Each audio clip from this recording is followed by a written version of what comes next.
Donc Sophie Alric, enchanté. Enchantée, Imran. Aujourd'hui, je voudrais savoir quelle est ta lutte, quel est ton combat et quelle est la raison de cette interview. Pourquoi est-ce qu'on entend beaucoup parler de toi en ce moment sur les réseaux et quel est le message que tu aimerais faire passer aux Français aujourd'hui?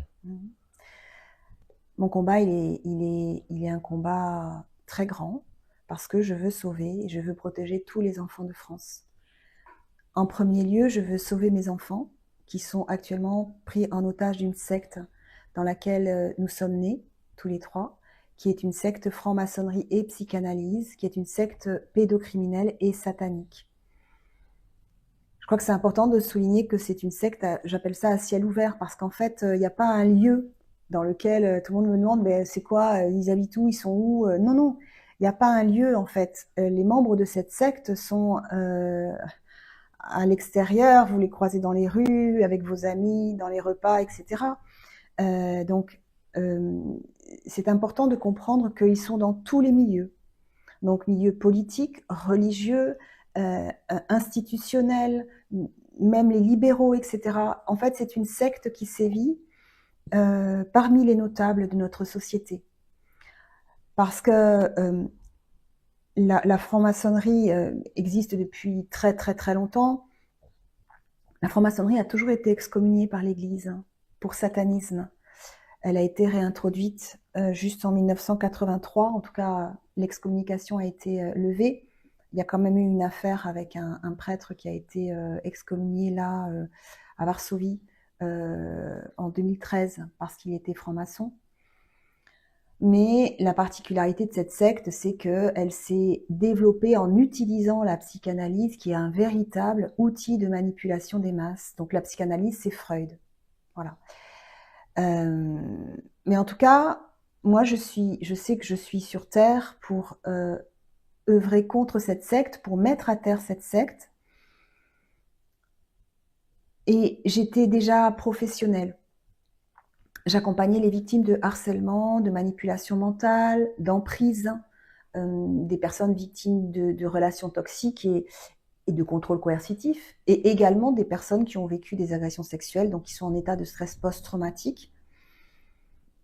Mais mes enfants m'ayant été volés le 25 décembre 2023, j'ai résisté, j'ai pu tenir encore et accompagner des victimes pendant 1 an, mais je ne peux plus accompagner de victimes puisque la barrière émotionnelle n'est plus étanche.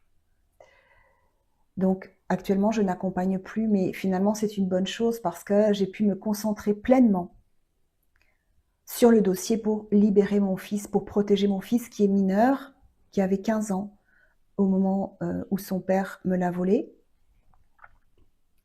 Quand je dis qu'il me l'a volé, c'est en fait c'est de la manipulation mentale et après c'est du contrôle coercitif, j'y reviendrai. Donc voilà, ben, en fait, n'ayant plus d'avocate, j'avais plus les moyens de payer des avocats et de toute façon, soit je suis tombée sur des avocats véreux, soit les avocates que j'avais ont été terrorisées, donc se sont désistées.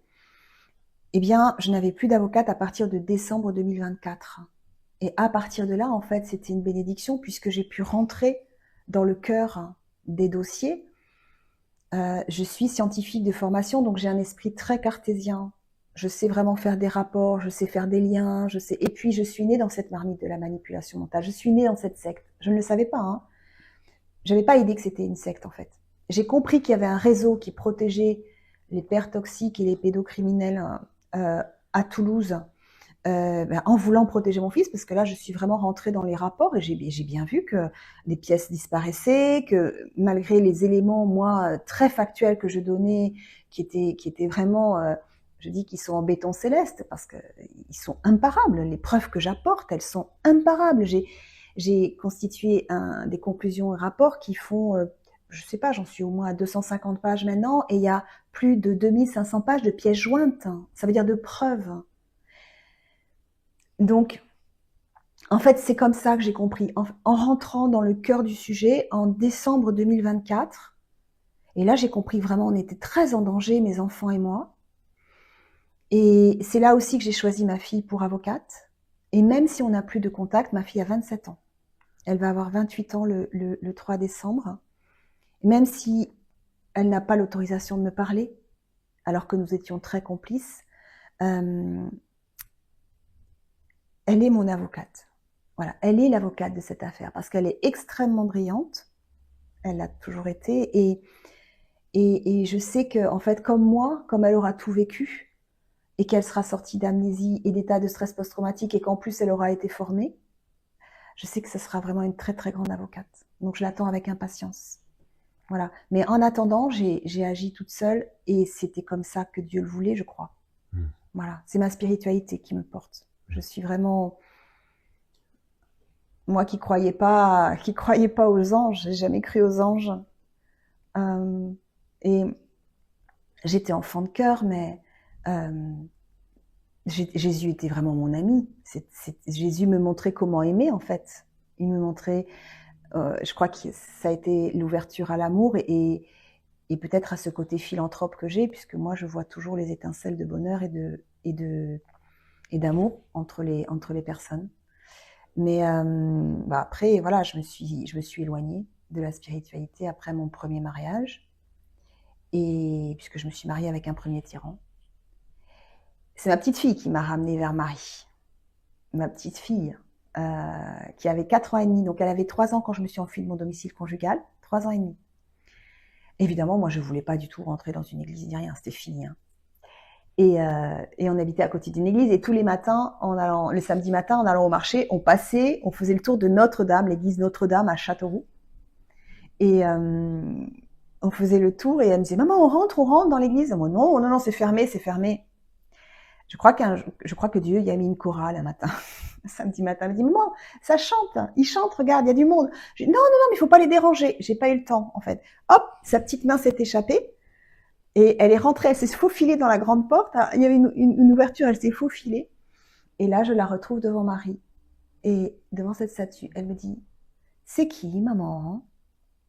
Et à partir de là, il a fallu rentrer quasiment tous les jours pour aller voir Marie. Le prêtre a vu le manège. Et je crois que les enfants ont une infinie délicatesse parce que une fois que Anna a eu la bonne idée de me mettre dans les bras de Marie, elle m'a révélé ce que son père lui faisait subir. Et si j'avais pas eu Marie, je sais pas si j'aurais pu tenir ça. Voilà. Donc c'était, en fait, ma vie, c'est ça. C'est-à-dire que c'est une vie dans une secte pédocriminelle à ciel ouvert. Voilà. Donc avec des amis qui sont dans cette secte sans qu'on le sache, avec un chemin qui est prédestiné. On est conditionné en fait. On est conditionné pour pour épouser un tel, pour épouser un tel. Tout est arrangé dans nos vies sans qu'on le sache. Moi, j'en avais aucune idée, avant de sortir d'amnésie traumatique en septembre 2023. Mais justement, est-ce qu'on pourrait avoir plus de détails sur cette amnésie traumatique? Qu'est-ce que ça a représenté dans ta vie? Ça a représenté un voile obscur sur ma vérité, sur celle que je suis. C'est-à-dire que quand on est en amnésie traumatique, il y a tout un... en fait, on a plein de symptômes. En fait, notre enfant intérieur a été agressé. En fait, un petit enfant est agressé. Moi, j'ai été agressée en premier par mon père, qui m'a violée de mes 5 ans à mes 7 ans dans la case de la maison familiale. Donc ça, je m'en rappelais pas, hein, j'avais aucun souvenir. Hein. C'est revenu en septembre, le 29 septembre 2023. Donc en fait, qu'est-ce qui se passe quand un enfant est agressé? C'est l'enfant intérieur qui est en nous, qui est agressé. Sauf que les enfants ne sont pas écoutés, ne sont pas entendus, donc on ne peut pas parler. Un agresseur ne dit jamais à un enfant que c'est fini. Donc ça veut dire quoi? Ça veut dire que notre cerveau, qui est un cerveau de mammifère, hein, le stress post-traumatique, c'est pas de l'imagination, c'est pas de l'esprit, c'est physiologique le stress post-traumatique, c'est vraiment physiologique. Ça veut dire quoi? Ça veut dire que le trauma, en fait, se localise dans une zone du cerveau reptilien qui s'appelle l'amygdale. C'est un peu comme une tour de contrôle, l'amygdale. Voilà, s'il y a un danger ou quoi que ce soit, tac, adrénaline et cortisol. En fait, c'est là qu'il y a le centre de la peur, de la colère, etc. Donc, notre corps se prépare à réagir. Donc, adrénaline, cortisol, soit on se bat, soit, en fait, on fuit. Voilà. Mais quand on peut pas fuir, qu'est-ce qui se passe? Parce que notre corps, il est prêt, lui. Ça veut dire que nos muscles sont tendus, notre respiration est en accélération, notre cœur bat à toute allure.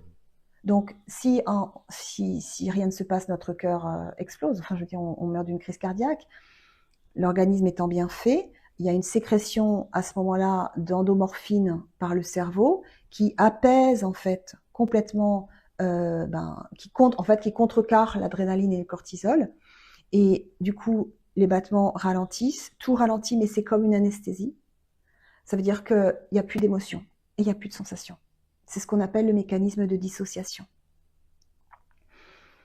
Et au final, quand on sort quand l'agression est finie, je crois, on est comme mort. Un enfant agressé sexuellement, la seule, la seule sensation qui lui reste, c'est la mort dans le corps. Et puis après, on recommence à vivre parce que on nous demande de vivre comme si de rien n'était. Voilà. Et donc, qu'est-ce qui se passe quand on est en amnésie? Je pense qu'au niveau de l'adolescence, alors je sais pas moi si je me rappelais entre les agressions, je crois pas. Je pense pas qu'on puisse vivre si on se rappelle. Mais je crois qu'il y a un mécanisme qui se met en place à l'adolescence qui fait qu'on est en amnésie traumatique pour plusieurs raisons. D'abord, on ne pourrait pas vivre avec alors certains n'oublient jamais. Donc ça existe aussi, mais la plupart du temps, il y a une amnésie qui se met en place pour vivre, mais aussi, je pense, pour la survie de l'espèce. Parce que pour avoir accompagné des victimes et pour avoir discuté avec elles, et du coup d'être avec d'autres professionnels qui témoignent de cela, et qui sont spécialisés aussi dans l'état de stress post-traumatique, on ne pourrait pas porter un enfant. Comment voulez-vous porter un enfant dans un corps mort? C'est impossible. C'est aussi pour ça qu'il y a des femmes qui avortent sans savoir. Hein. Et alors certains, je remets pas du tout en question les choix, bien sûr que. Mais moi j'ai eu des personnes qui m'ont dit, je ne pouvais pas garder un enfant, je ne pouvais pas avoir quelque chose qui grandit en moi de l'ordre de la vie. Alors, c'est pour ça qu'il faut jamais juger les personnes, jamais, jamais, jamais, jamais juger, jamais. On ne connaît pas les raisons intimes des gens pour faire tel ou tel acte. Et par ailleurs, les garçons qui sont victimes ont beaucoup de mal à supporter leur sexe. Et faire l'amour, c'est très compliqué avec une femme. Donc, je crois qu'il y a un mécanisme d'amnésie qui se met en place, qui est également décrit par Sophie Chauveau, qui a été aussi pareil, qui a grandi dans une famille pédocriminelle. Et je la rejoins dans ça. Je pense que pour la survie de l'espèce, en fait, l'amnésie se met en place. Et ça veut dire quoi? Ça veut dire par contre que le trauma, il reste dans l'amygdale. Donc, dès qu'il y a un stimulus, dès qu'il y a quelque chose qui rappelle le trauma, une odeur, un décor, une intonation de voix, un regard, le moindre chose, ça redéclenche en fait le signal d'alerte. Donc, adrénaline et cortisol. L'adrénaline et le cortisol, notamment le cortisol, se met dans le muscle psoas-iliaque, qui est le muscle qui permet, de protéger nos viscères. Donc il est là, il est tout le péritoine, toutes les lombaires. Ça veut dire qu'il y a des symptômes qui sont très forts, souvent avec des lombalgies, tout ce qui est des maladies digestives, tout ce qui est des fibromyalgies, endométriose, il y a aussi des céphalées, des douleurs au niveau de la nuque. En fait, plein de choses, des crispations au niveau de la mâchoire, quand il y a eu des fellations. Il peut y avoir, en fait, moi, c'est ce que je dis, c'est l'enfant qui continue à crier. Notre enfant intérieur continue à crier, parce que cette part enfant, elle est toujours en nous, toujours. En fait, donc, notre enfant intérieur continue à crier, et tant qu'on ne l'entend pas, il continue à crier. Donc, il y a les phénomènes, il y a les symptômes physiques, mais après, il y a aussi tous les symptômes psychiques, donc dépression, crise d'angoisse, crise de panique, phobie, TOC, dissociation, parce qu'il peut y avoir des moments où ça se dissocie. Dès qu'il y a un stimulus, paf, ça réagit. Donc, potentiellement, hop, moment de dissociation. Et c'est aussi important de comprendre que ça influence aussi nos relations. Parce que quand on a été un enfant victime, on est une proie, on reste une proie. Donc, en fait, les prédateurs autour, les manipulateurs nous repèrent, ils vont vers nous parce qu'ils trouvent de la lumière, de la joie, malgré tout. Hein, nous sommes des enfants très joyeux. Les enfants victimes sont les enfants surefficients, les enfants neuroatypiques. Nous sommes des enfants très joyeux, nous avons un sens du sacrifice très développé, un sens des responsabilités très développé, et ça, ils vont en jouer. Et ce qu'ils veulent briser à tout prix, c'est l'amour. L'amour, la joie, ils ne peuvent pas supporter ça, donc il faut le briser. Voilà. Et tant que tant qu'on n'est pas sorti d'amnésie traumatique, notre enfant continue à crier et donc en fait on va vers les tyrans parce qu'on pense les reconnaître. Et tout se rejoue. Ça se rejoue, c'est-à-dire que, eh ben, en fait, on a une posture de quelqu'un de dominé, même si on a du tempérament, hein, même si on a du caractère. Hein. Dans la relation de couple, en fait, on est parce qu'on culpabilise. Les autres, ils en jouent. Voilà, c'est tout ce qui explique la relation de dépendance affective. Les relations de dépendance affective font que, en fait, on va aller, mais dans tous les milieux, hein, professionnel, amical, amoureux, on va aller vers les mêmes. Voilà. C'est ça l'amnésie traumatique. Et quand on sort d'amnésie traumatique, c'est violent. Franchement, c'est violent. Mais c'est salvateur. La vérité est salvatrice, quelle qu'elle soit.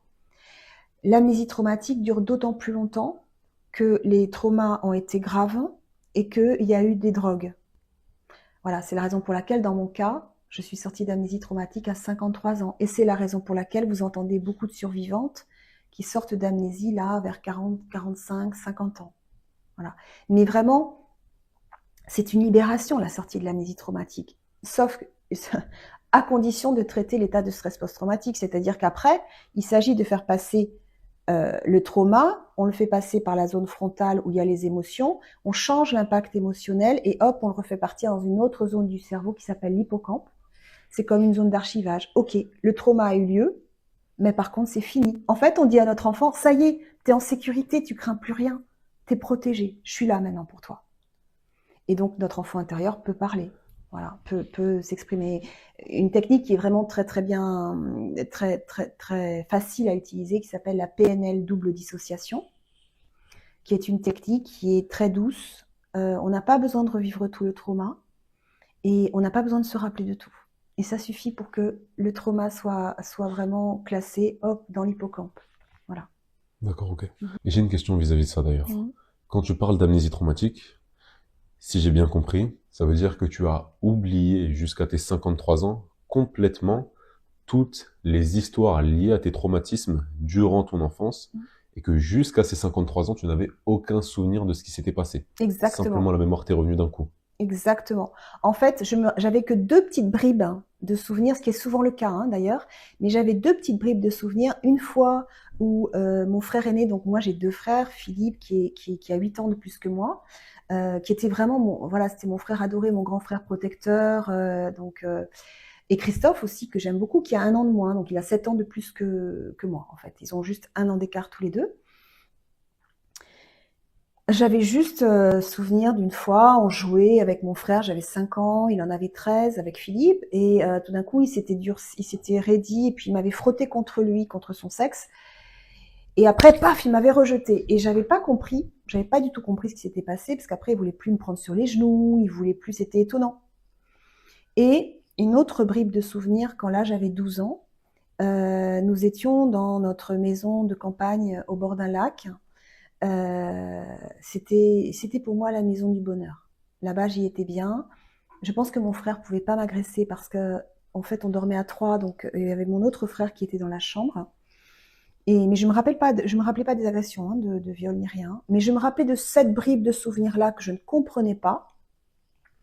Donc nous sommes dans cette chambre de sous-sol. Christophe a quitté la chambre et là, Philippe me demande de le rejoindre dans le lit superposé au-dessus. Voilà. Et là, donc je le rejoins et il est derrière moi et il commence à me caresser. Il soulève ma chemise de nuit, il commence à me caresser, me dire que je suis très belle, que j'ai des belles formes, que je suis très belle. Et moi, je sais pas, il me caresse vraiment, voilà, les fesses, et je sais pas, il se passe quelque, et tout d'un coup, je m'en vais de ce lit, je descends, je m'en vais, et je franchis la porte, je monte l'escalier qui était un escalier extérieur. Et là, ce que je ne comprenais pas non plus, c'est que je me mets sur la rambarde, donc je m'appuie sur la rambarde, les fesses un peu cambrées, quoi. Et quand il remonte l'escalier, je le regarde et je pense, c'est ça ce que tu veux? Tu l'auras plus jamais. Je n'ai jamais compris, jusqu'à mes 53 ans, pourquoi j'avais réagi comme ça. D'où ça pouvait venir alors que j'avais 12 ans? Pourquoi? Pourquoi? Je comprenais pas cette notion de sexuel dans un et le psychiatre qui m'a accompagnée pendant ces années de dépression, parce que j'ai fait des années de dépression, en fait des dépressions récurrentes, c'est-à-dire que je tenais bon, j'allais travailler, etc. Et tout d'un coup, j'avais des images qui me revenaient très violentes, de couteaux, de sang. Et là, je demandais à être hospitalisée rapidement parce que j'avais très peur en fait. Ça me terrorisait, j'avais peur de passer à l'acte. Mais en fait, non, c'était des souvenirs qui me remontaient, c'était un état de stress post-traumatique. Toujours est-il que, voilà, sur cette scène, je n'ai compris que lorsque je suis sortie d'amnésie traumatique et que je me suis rappelé que mon frère me violait de mes 7 ans à mes 13 ans, quasiment toutes les nuits, parce qu'il a été, j'allais dire initié, mais c'est même pas initié parce que lui-même a été violé. Nous étions 2 enfants par mon père, notre géniteur. C'est pas un père, c'est un géniteur. En tout cas, voilà, l'amnésie c'était ça. Mais ça, c'est important de dire que je crois qu'il y a toujours une petite bribe de souvenirs. Moi, quand j'ai accompagné les personnes, d'ailleurs au Canada, tous les médecins posent la question à leurs nouveaux patients, avez-vous le souvenir ou une bribe de souvenir de quelque chose de l'ordre de sexuel dans votre enfance qui vous a été proposé ou suggéré ou imposé par un adulte ou un enfant plus grand que vous. Et moi, je rajoute, ça peut être quelque chose de très flou, comme une espèce de, un rêve, enfin, comme quelque chose voilà, que vous avez du mal à palper, mais qui revient régulièrement. Voilà, qui revient régulièrement. Et ça, en fait, c'est l'enfant qui crie et qui dit, hé, tu vas m'écouter là? Est-ce que tu vas m'écouter? Est-ce que ta part parent, parce qu'on a en fait 3 parts en nous, la part enfant, la part adulte et la part parent qui se mettent au fur et à mesure du temps. À 12 ans, notre part de personnalité est complète. Ça n'a rien à voir avec de la psychanalyse. Alors rien. C'est Eric Berne qui a fait c'est l'analyse transactionnelle. Et c'est lui qui décrit cette mise en place de la personnalité. Donc nos 3 parts, on a la part enfant, notre enfant intérieur, l'adulte qui à 7 ans est en place, c'est le fameux policier qui, quand, où, quoi, comment, c'est l'âge de raison. Alors là, à un enfant qui pose des questions à 7 ans, il faut pas lui raconter n'importe quoi, il faut répondre à la question, il n'y a pas d'affect, il n'y a pas d'émotion, c'est blanc, c'est noir, voilà. J'adore cet âge-là. Et après, il y a la part parent qui se met en place. Voilà, avec une part parent nourricier qui est pour en fait s'occuper des autres enfants et de notre part parent, et la part normative pour nous mettre un peu dans les règles de la société, etc., qui peut rapidement devenir un parent critique. Voilà.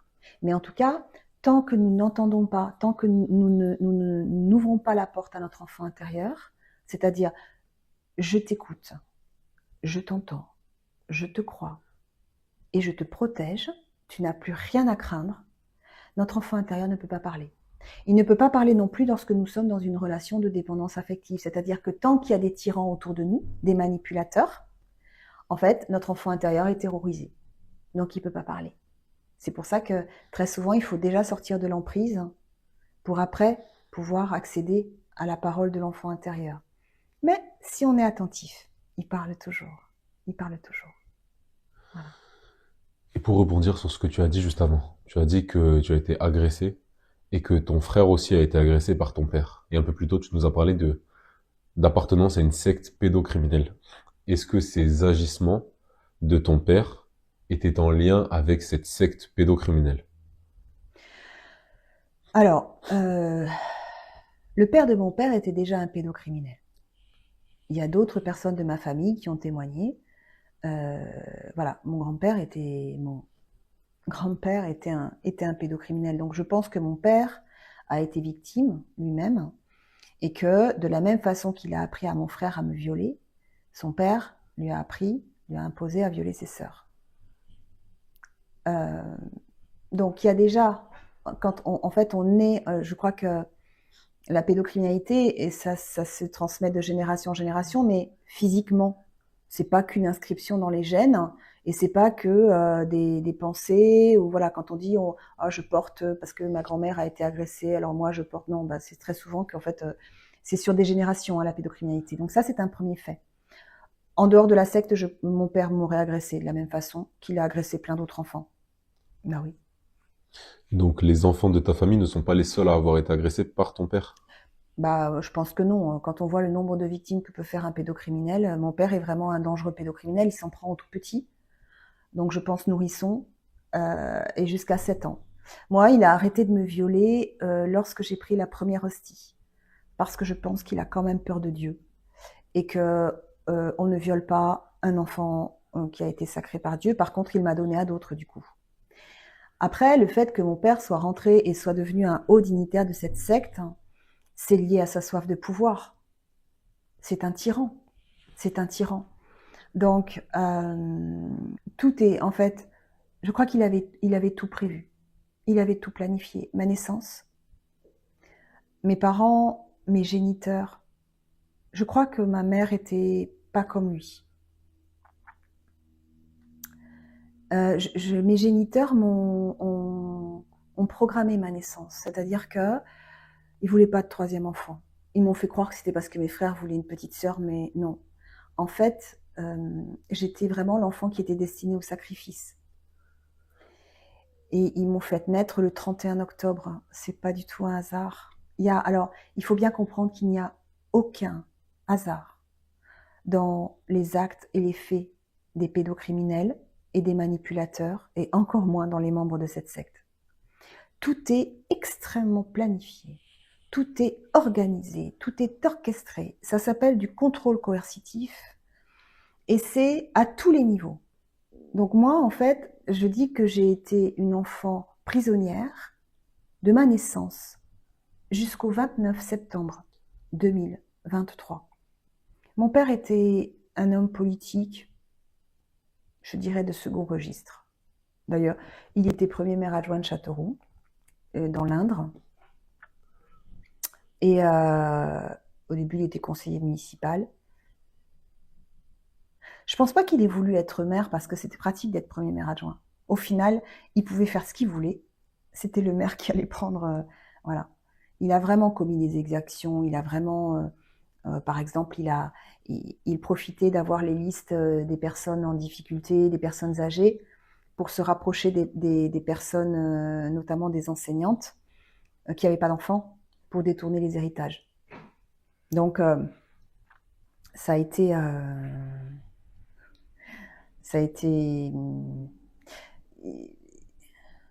Il a toujours eu soif de pouvoir. Ces gens, en fait, les tyrans, les manipulateurs, les pédocriminels, sont des enfants qui n'ont pas grandi psychologiquement. C'est important de comprendre ça. Ils n'ont pas grandi psychologiquement. Ils ont 12 ans d'âge mental maximum. Pourquoi? On ne sait pas trop. Très souvent parce qu'ils ont été victimes d'agressions. Donc, la croissance psychologique s'arrête. Donc, ce sont des sales gosses. Cette expression est utilisée par Christelle Petit-Colin. Des sales gosses qui sont dans des corps d'adultes. Voilà. Donc, ils sont jaloux, remplis de haine, remplis de rancune. C'est comme des petits rois, vous savez, au milieu de la cour de récré, là, ou des petites reines. Voilà, il y a la petite couronne, le petit sceptre et tout, puis il faut regarder que moi. Et puis la maîtresse ne devra regarder que moi. Et s'il y a un copain de la bande qui s'échappe, représailles. S'il y en a un à l'extérieur qui attire le regard, représailles. Et alors surtout, c'est leur sac de billes. Leur sac de billes, c'est l'argent. Ces gens sont d'une radinerie et d'une pingrerie impressionnante, mais comme des gamins. C'est vraiment... Donc, je te donne une bille pour t'acheter. Je t'ai payé des belles études. Tu as eu tout ce que tu voulais dans ton enfance. De quoi tu te plains? Ou bien pour récupérer des boulards. Je te donne ça, je te fais croire que je suis gentil. Mais en fait, derrière, je t'achète. En fait, ils achètent le silence et ils piègent les gens avec leur argent. Donc, c'est ça les tyrans. Et en plus, quand on a compris ça, franchement, on a tout compris, puis surtout, on a beaucoup moins peur. Parce qu'en fait, ils sont pas puissants. Hein.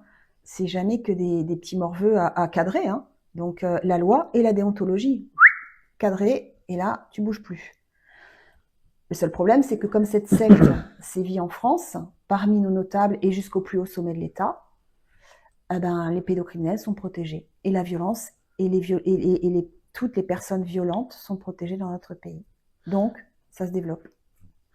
Et tu as dit que ton père, parce qu'il avait aussi soif de pouvoir, a contribué à ces agressions sexuelles. Oui. Mais de quelle manière ces agressions sexuelles lui ont-elles permis d'obtenir du pouvoir? Alors dans le cadre de cette secte, donc mon père était un franc-maçon. Déjà, il était un haut dignitaire franc-maçon. Et en fait, dans le cadre de cette secte, ils organisent des rituels, des messes sataniques. En fait, ils vendent leur âme au diable. Et, euh, et donc, en fait, l'amnésie traumatique se lève, en fait. On dit que le voile se lève petit à petit. Heureusement, notre enfant intérieur est d'une grande délicatesse. Donc, en fait, les souvenirs remontent à notre parents et adultes lorsqu'on y est prêt. Donc, en septembre, voilà, les souvenirs de l'agression sexuelle de mon père dans la cave reviennent. Et puis, mon père vient m'agresser le 13 octobre parce que j'ai porté plainte immédiatement pour sauver et pour protéger d'autres victimes potentielles, notamment dans ma famille. Je pensais au début que c'était que mon père. Moi, j'avais pas du tout idée, j'avais rien compris. Hein. Au début, je pensais, voilà, mon père était un pédocriminel. Bon, j'avais ça, j'avais un souvenir avec mon frère, mais j'avais rien encore de souvenir. Donc, je vais porter plainte. Mon père vient m'agresser en personne ici, à mon domicile, le 13 octobre 2023. Et là, en fait, il me refait jouer toute la scène de l'agression de l'enfant. J'ai décrit cette scène dans mon livre que j'ai, voilà. Donc c'est très précis. Et là, en fait, du coup, hop, ça permet à ma conscience de me ramener d'autres éléments. Et donc voilà, là, je comprends une histoire avec un couteau, notamment. En fait, il utilisait un couteau pour me terroriser. Et quand je voyais ce couteau en descendant l'escalier de la cave, ce couteau était posé sur un coffre noir, froid, en métal. Et quand je voyais le couteau, je savais ce qui allait se passer. Et ça, les pédocriminels utilisent ça, c'est-à-dire qu'ils tétanisent leurs victimes, notamment les enfants. Donc, voilà. Donc, et là, tout se remet en place par rapport à ces agressions-là. Et puis après, au mois de février, ressurgissent les agressions de mon frère. Et notamment cette agression que j'ai décrit également dans mon livre qui s'appelle L'Inénarrable. Ce texte s'appelle L'Inénarrable. Comment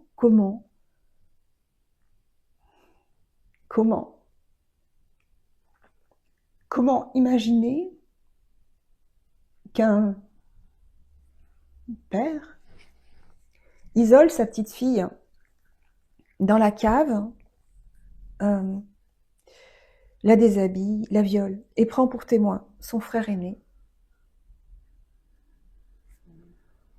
qu'il fait asseoir à côté du meuble en formica. Comment imaginer qu'à un moment donné, quand la petite fille a 7 ans et que son frère a 8 ans de plus, comment imaginer qu'il va demander au frère de violer sa sœur? Comment imaginer que il va faire le tour et il va violer son fils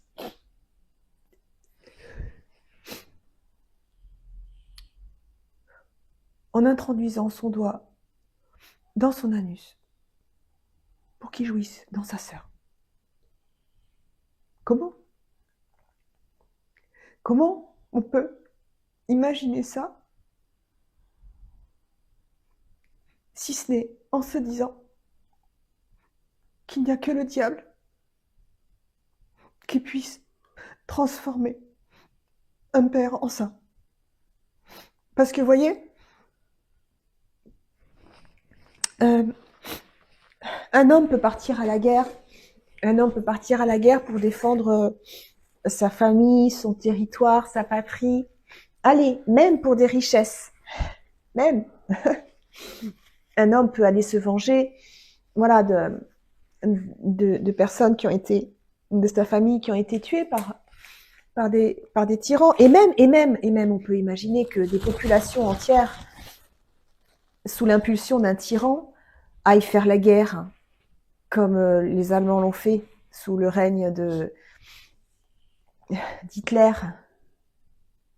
Mais franchement, comment on peut imaginer qu'un homme fasse ça à sa propre fille, à de multiples reprises. Il se trouve que Dieu m'a donné une plume, un stylo, une écriture, depuis que je suis petite. Depuis que j'ai l'âge de 12 ans, un mot me vient à l'esprit, une phrase, et il y a un texte qui s'écrit.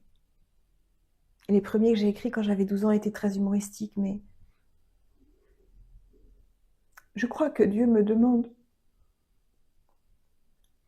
par les textes qui se sont écrits sous ma plume, de témoigner de l'inénarrable. Et il m'a même donné la force, alors que j'étais dans une abbaye, très souvent ces textes qui sont d'une redoutable violence. Et j'ai pu les écrire en étant dans une abbaye. Je crois que Dieu et les anges me donnaient la force. Et j'ai même pu écrire un texte qui s'appelle l'empathie. Dieu m'a fait rentrer dans la peau d'un pédocriminel. Je ressens tout. J'ai tout vécu, ce qui fait de moi une profiler. Je sais exactement ce que pensent les pédocriminels, les manipulateurs, les tyrans. Je comprends exactement leurs pensées. Parce que non seulement j'ai été formée à ça, j'ai accompagné des victimes, mais surtout parce que je suis née dans la marmite. Depuis que je suis toute petite, je connais tout ça. Je sais. Voilà. Donc, je dis que ma plume est à la fois katana, le sabre japonais. Je souris parce que je me dis, je cherche le costume entre le costume de Béatrix Kiddo dans Kill Bill et celui de Nelson Mandela. Je l'ai pas encore trouvé. Mais bon, Dieu m'a demandé de m'habiller en blanc, ça doit être ça.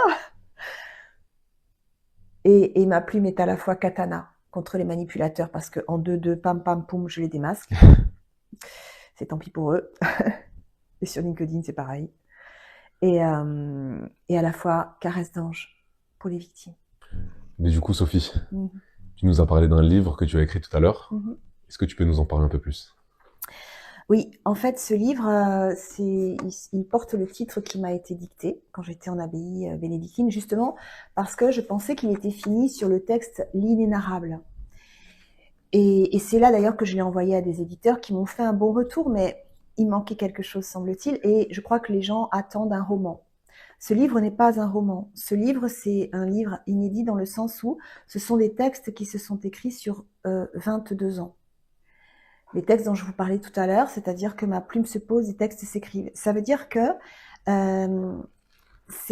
ça retrace aussi l'état et l'état d'être d'une femme qui est en amnésie traumatique, qui est victime de manipulation mentale et qui souffre. Ben voilà, par exemple, je peux parler de boulimie, je peux parler d'événements. Enfin, en fait, il est en plusieurs parties. La première partie, c'est la partie 1, c'est la fuite. C'est quand je me suis enfuie de mon premier domicile conjugal, puisque, évidemment, je me suis mariée avec 2 tyrans. De toute façon, je n'ai rencontré que des tyrans dans ma vie. Pour l'instant, je n'ai jamais eu de relation amoureuse avec un autre type d'homme.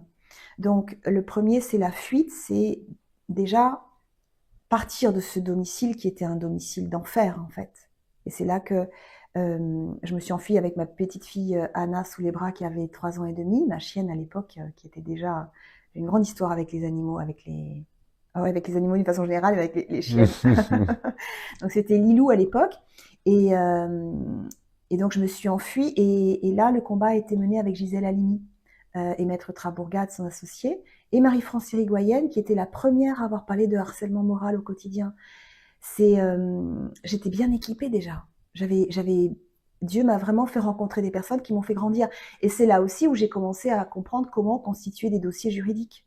Rien n'est hasard dans ma vie, mais aussi bien en termes d'épreuves qu'en termes de force et de courage que Dieu m'a donné. Hein.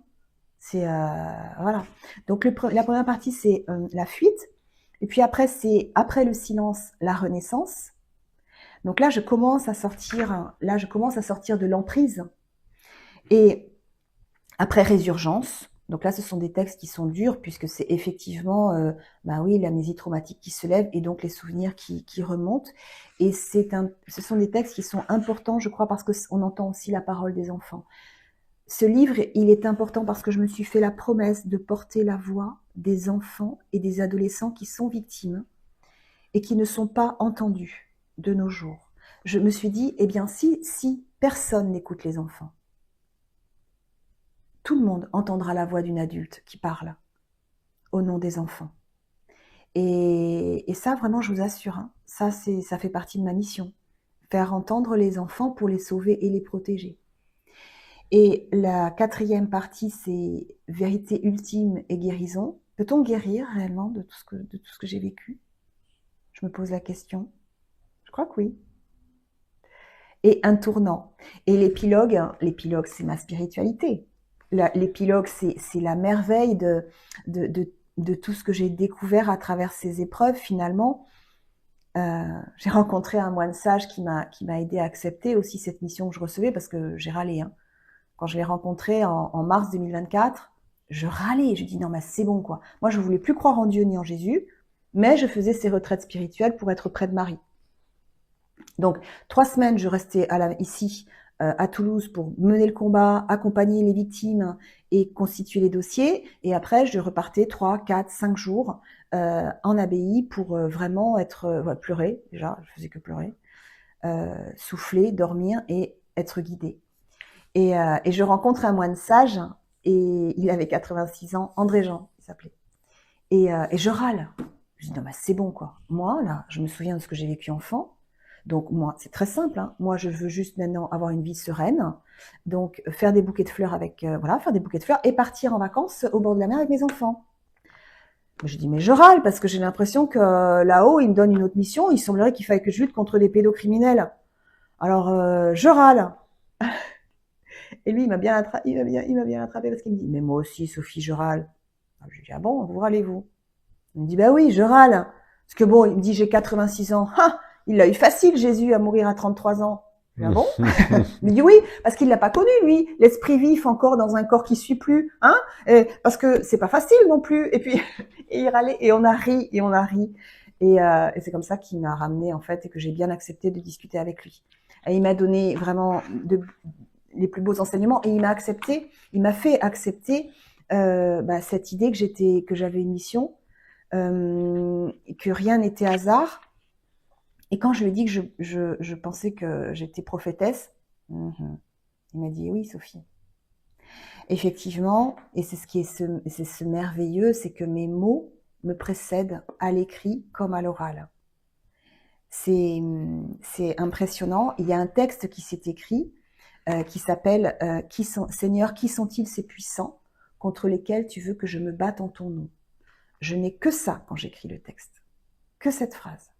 Et là, ça s'écrit. Il n'y a pas une rature, il n'y a pas une hésitation. J'ai gardé tous les textes manuscrits. Ça, ce sont vraiment les textes tels qu'ils se sont écrits. Hein. Je n'ai pas changé un mot, peut-être une faute, ou voilà, mais je n'avais aucune idée de ce qui s'écrivait.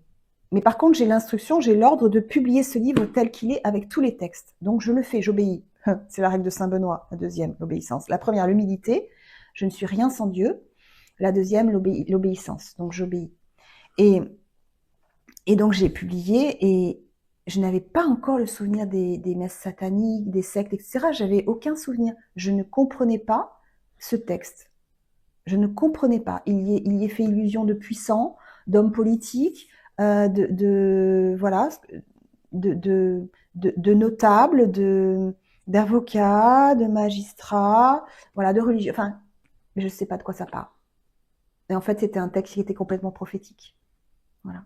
Donc ça, c'est le merveilleux de cette histoire. Donc, ce livre, c'est avant tout pour sauver et protéger les enfants pour que vous compreniez aussi ce que vivent les enfants, mais c'est aussi pour toutes les victimes adultes qui sont encore en amnésie.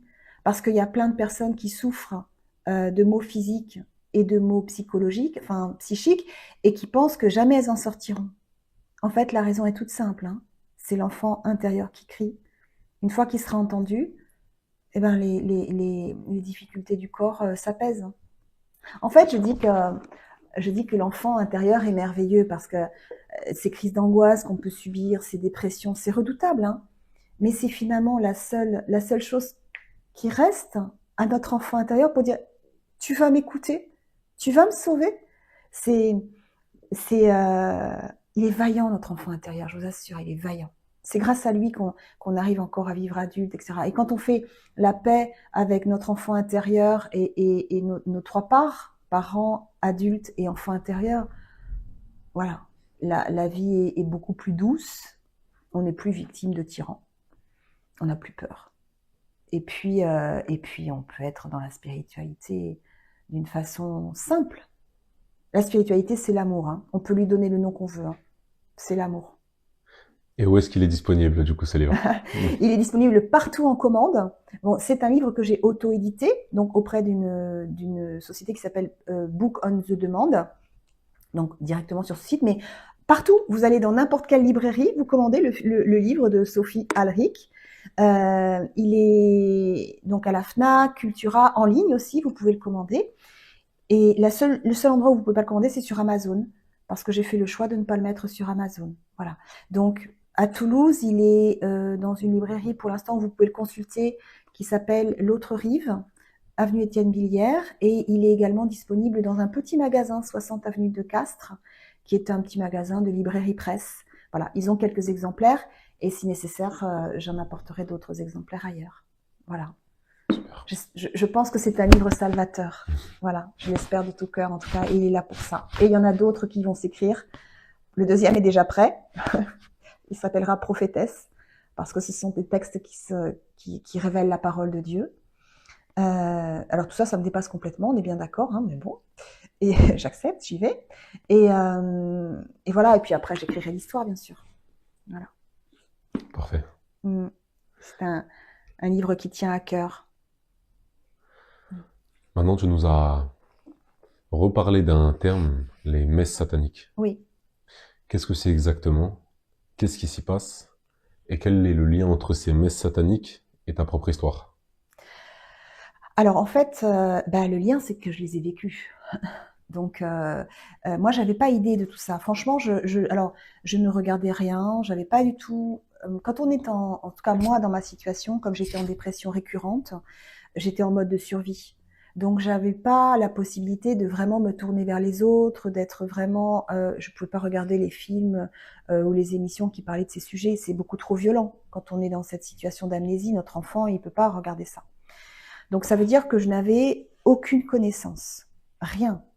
J'en avais entendu un peu parler, mais franchement, je pense que c'est du pipeau tout ça. Mais sauf que les souvenirs sont remontés. Donc c'était en juin. J'ai toujours eu cette espèce de sensation dans le corps d'avoir été touchée par plusieurs personnes. Vous voyez, alors je me disais que comme ma mère était pédiatre, alors en fait elle était médecin généraliste, mais elle s'était instituée pédiatre pour être plus proche des enfants, et que à l'époque ça se faisait d'avoir des bonnes à la maison. On appelait ça des bonnes, hein. Faut quand même. J'ai accompagné une dame d'ailleurs qui a été bonne, qui a 84 ans, qui m'a dit en fait on était bonne à tout faire. Ça veut tout dire. Elle s'est battue pour la dignité, mais donc nous à l'époque on avait des bonnes.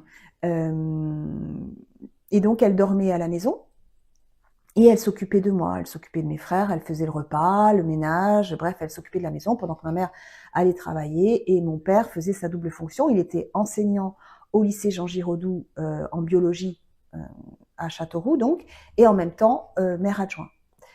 Donc voilà, comme on avait plusieurs bonnes, enfin voilà, alors mes parents choisissaient toujours des personnes qui étaient soi-disant défavorisées, ça se fait, vous comprenez, dans la société, on prend une bonne, puis finalement on lui rend service. Donc des enfants de la DAS, des enfants dans des milieux défavorisés.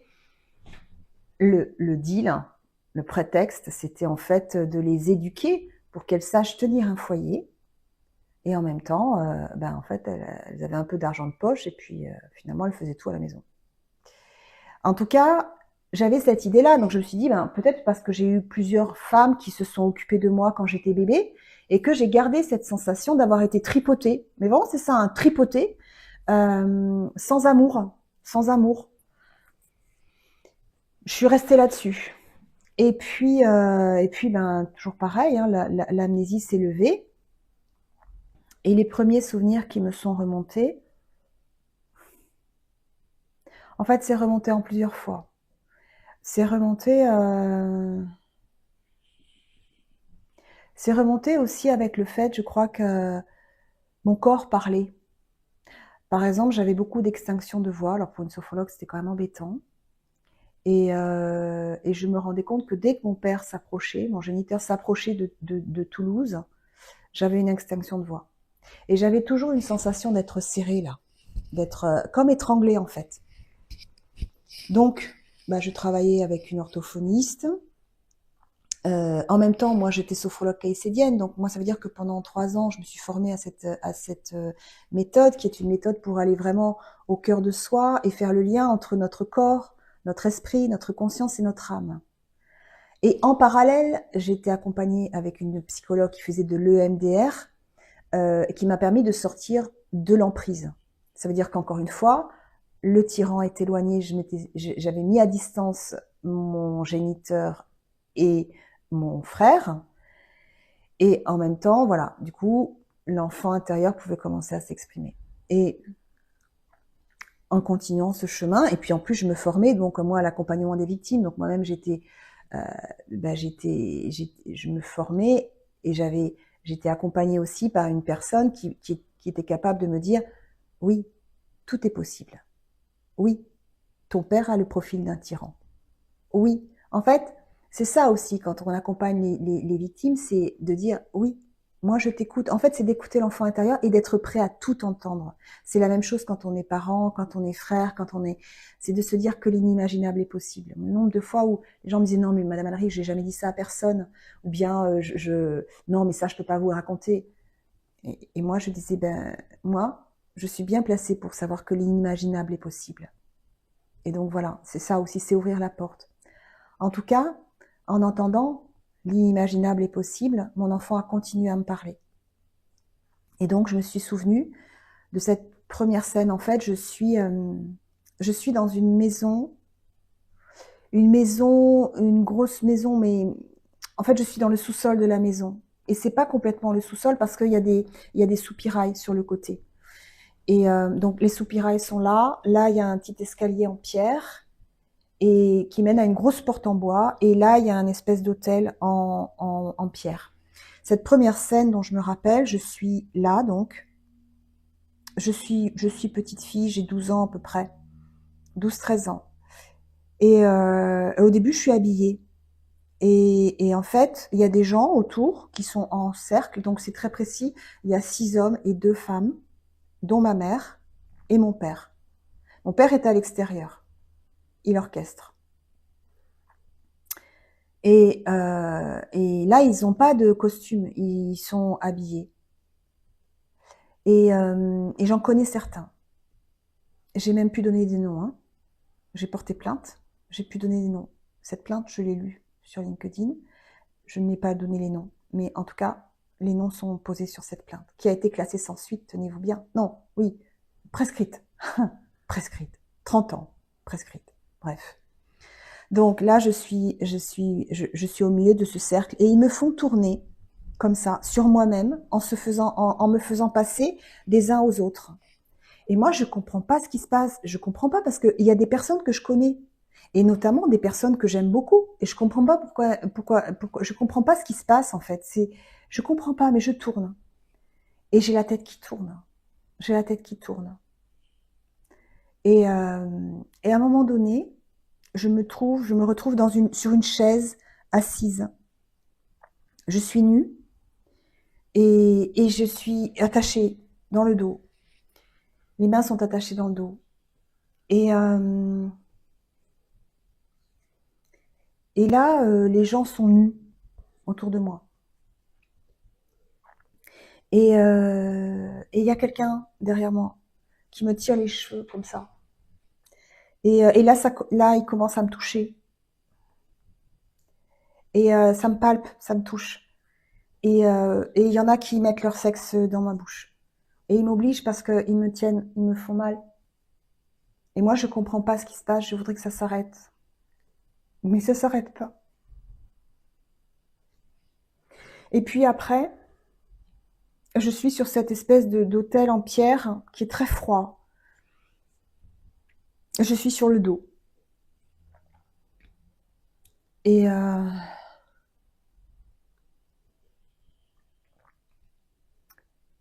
il me palpe, il me touche. Et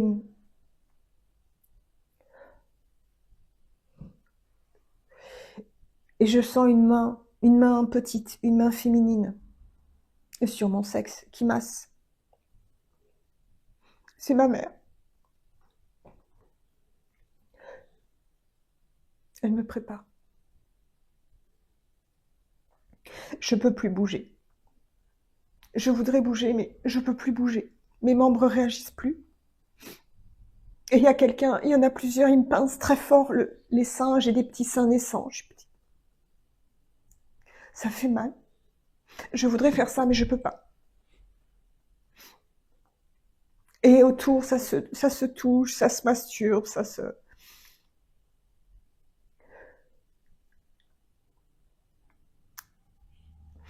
Et ils commencent à me violer les uns après les autres. Ça s'arrête jamais. J'avais même pas idée qu'on pouvait violer un enfant. Autant de fois. Aussi longtemps. Sans qu'elle meure. Je sais pas ce qu'ils donnent comme drogue pour, j'imagine, dilater, maintenir en vie. Parce que je suis fille de notable. Donc je suis l'enfant qui ne peut pas disparaître. Donc, me viole. Et puis c'est pas fini, hein. Moi je crois qu'ils vont s'arrêter, mais c'est pas fini. Ils me retournent.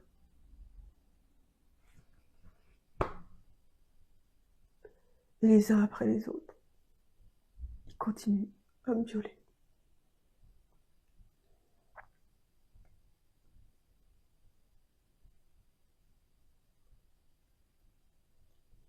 Ça non plus.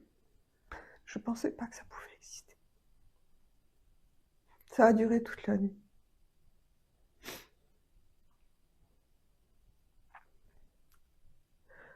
Et puis, la lumière enfin apparaît par les soupirales.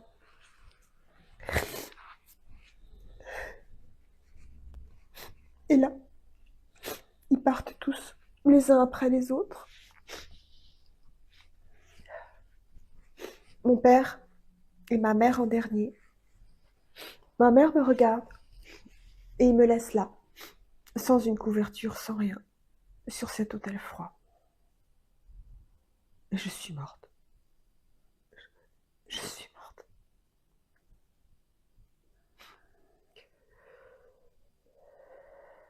Je pense que ces cérémoniales, dont ce n'est qu'une partie, se sont déroulées autour de mon anniversaire. Certains en tout cas. Parce que j'ai toujours eu horreur de mon anniversaire. Et le mois d'octobre est toujours un mois où l'angoisse monte.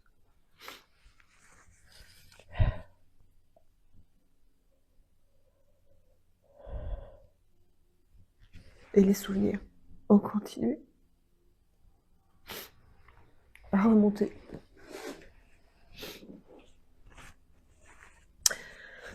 Je me rappelais que mon père, il y avait une grande manifestation annuelle pour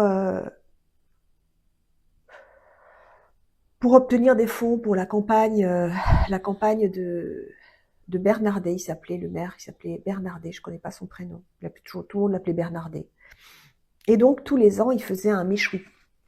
Et alors il y avait du monde, et alors voilà, avec les inscriptions au méchoui, ben, il récoltait de l'argent Et je me rappelle que parfois, mon père m'appelait, j'avais des nattes souvent, et il m'appelait, il me présentait à quelqu'un, et un homme. Il disait, Sophie, viens voir que je te dise, viens voir, viens dire bonjour au monsieur. Moi, on m'avait appris à toujours dire bonjour au monsieur.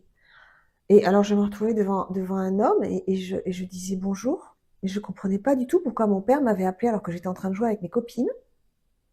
Pourquoi il m'appelait pour dire bonjour à ce monsieur que je connaissais pas. Et l'autre, il disait, ah oui, elle est mignonne.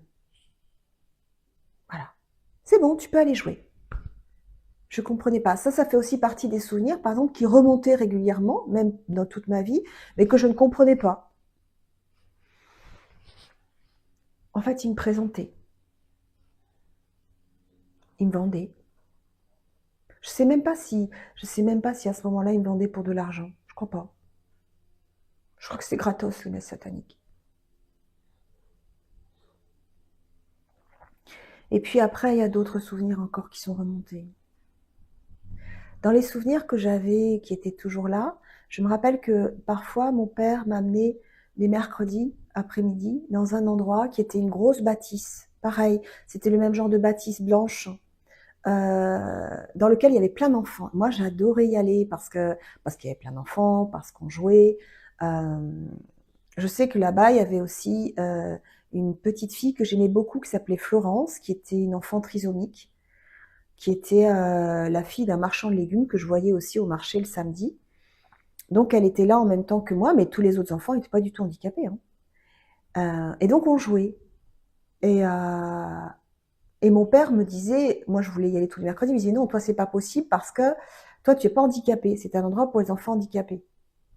Et moi je comprenais pas pourquoi, parce qu'ils avaient pas l'air handicapés. Ce qui fait que j'ai grandi, vraiment, hein, j'ai grandi avec la notion que le handicap ne se voyait pas. C'est j'étais persuadée que les enfants ne voyaient pas, mais vraiment, hein, ne voyaient pas le handicap. Une personne dans un fauteuil roulant, non, non, elle le voyait pas, elle le voyait debout, elle. Une enfant trisomique, non, non, elle le voyait pas, elle voyait un enfant qui était, voilà, un enfant ne voyait pas le handicap. En fait, c'était pas un lieu d'accueil pour les enfants handicapés, c'était un lieu d'accueil pour les enfants qui n'étaient plus protégés. Donc de l'ASE, aide sociale à l'enfance, ou de l'équivalent. Et moi, j'avais beaucoup sympathisé, j'aimais beaucoup, on s'aimait beaucoup tous les deux, un petit garçon, je crois qu'il s'appelait Raphaël, qui avait 4-5 ans. Raphaël avait des boucles, et Raphaël passait son temps à mettre son doigt dans le nez. C'était... Et moi, je crois que j'étais un peu sa grande sœur maman, parce que Raphaël, il avait plus de... Manifestement, il n'avait plus de parents. Ces gens veulent détruire l'amour, la joie et l'innocence des enfants. C'est ça, ce que mon père a voulu détruire entre mon frère et moi, en lui imposant de me violer. Et c'est ça. Et c'est ça.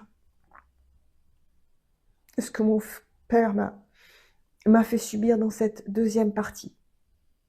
En fait, c'est la première. Mais le trauma, je crois, est encore plus grand. Donc, je m'en suis souvenue après. C'est la même pièce. Nous sommes cette fois-ci, donc là il y a les soupirails, il y a les soupirails, et je suis dans la pièce, on est dans l'angle, et en fait autour de nous il y a ces gens, les mêmes nombres de personnes, mais cette fois-ci ils sont habillés comme le Ku Klux Klan, mais en noir. Et la capirote, je sais, j'ai appris que c'était le mot, la capirote, cette espèce de truc pointu, est moins haut que celui du Ku Klux Klan. Je le sais parce qu'en fait, je me rappelle très bien avoir été terrorisée par un film où il y avait du Ku Klux Klan. Ça me terrorisait quand je voyais ça. Et pour cause. Et donc, ils sont là autour. Ils font un demi-cercle, on est coincés. Et il y a 2 enfants qui sont morts déjà, au sol. Inertes. Il n'y a pas de sang.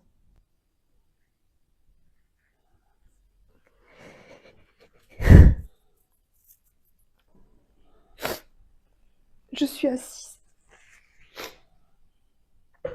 Je suis assise et j'ai les jambes un peu écartées. Et là, allongée, il y a Raphaël. Et il a sa tête là. Et il peut plus bouger, lui. Je pense qu'il est drogué comme moi je l'étais après. Mais moi, je suis pas droguée dans cette partie-là.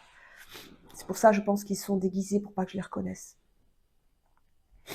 Et Raphaël, il est là. Et on se regarde. Et on sait ce qui va se passer.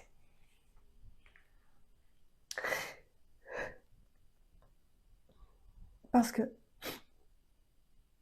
il m'oblige, ces gens, à mettre mes mains autour de son cou. Et derrière moi, il y a un homme. Je sais que c'est un homme parce que je reconnais ses mains. Il y a un homme qui a mis ses mains comme ça autour de mon cou. Et en fait, il serre pas. Mais par contre, il bloque la trachée. En fait, il appuie avec les pouces. Et en fait, il faut que je fasse pareil sur Raphaël.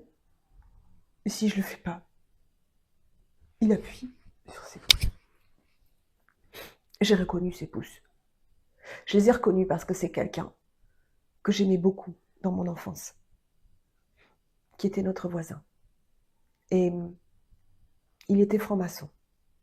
Je l'aimais beaucoup et quand j'allais chez lui, quand j'étais petite fille, vous savez, il s'amusait à écrire des lettres dans mon dos. Il me soulevait le t-shirt et il s'amusait à écrire dans mon dos et il fallait que je devine les lettres. On n'oublie pas, des mains comme ça, c'était des mains un peu potelées, voilà. Toujours est-il qu'il appuie et moi j'appuie aussi.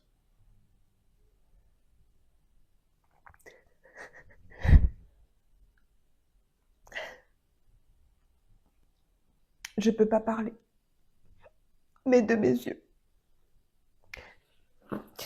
j'implore Raphaël de me pardonner.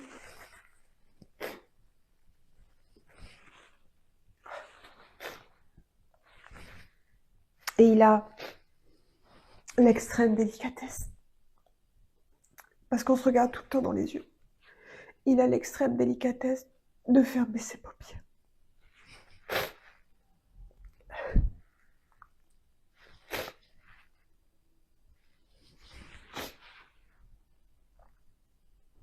Jusqu'à ce qu'il ne respire plus.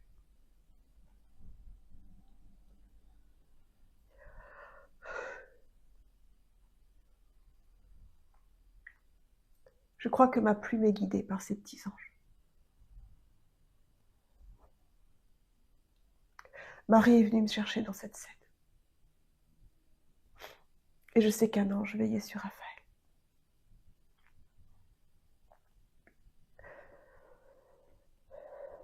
Donc ça, c'était la première partie de la scène.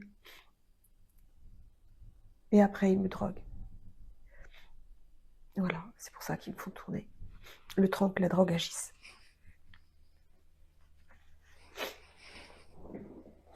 Il semblerait que lorsqu'ils font ces messes, ils introduisent le diable dans les enfants.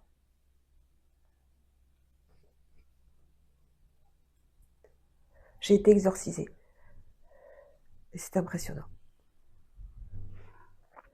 Je pensais pas qu'on puisse faire ça à des enfants. Je pensais même pas que le viol d'un enfant était imaginable, honnêtement. Je pensais même pas. Donc, par contre, je me rappelais aussi, parce que, évidemment, quand j'étais petite, j'avais une chambre à moi toute seule. C'était bien commode pour que mon frère puisse venir me violer. Ma mère me disait, ne porte pas de culotte, ça fait aérer.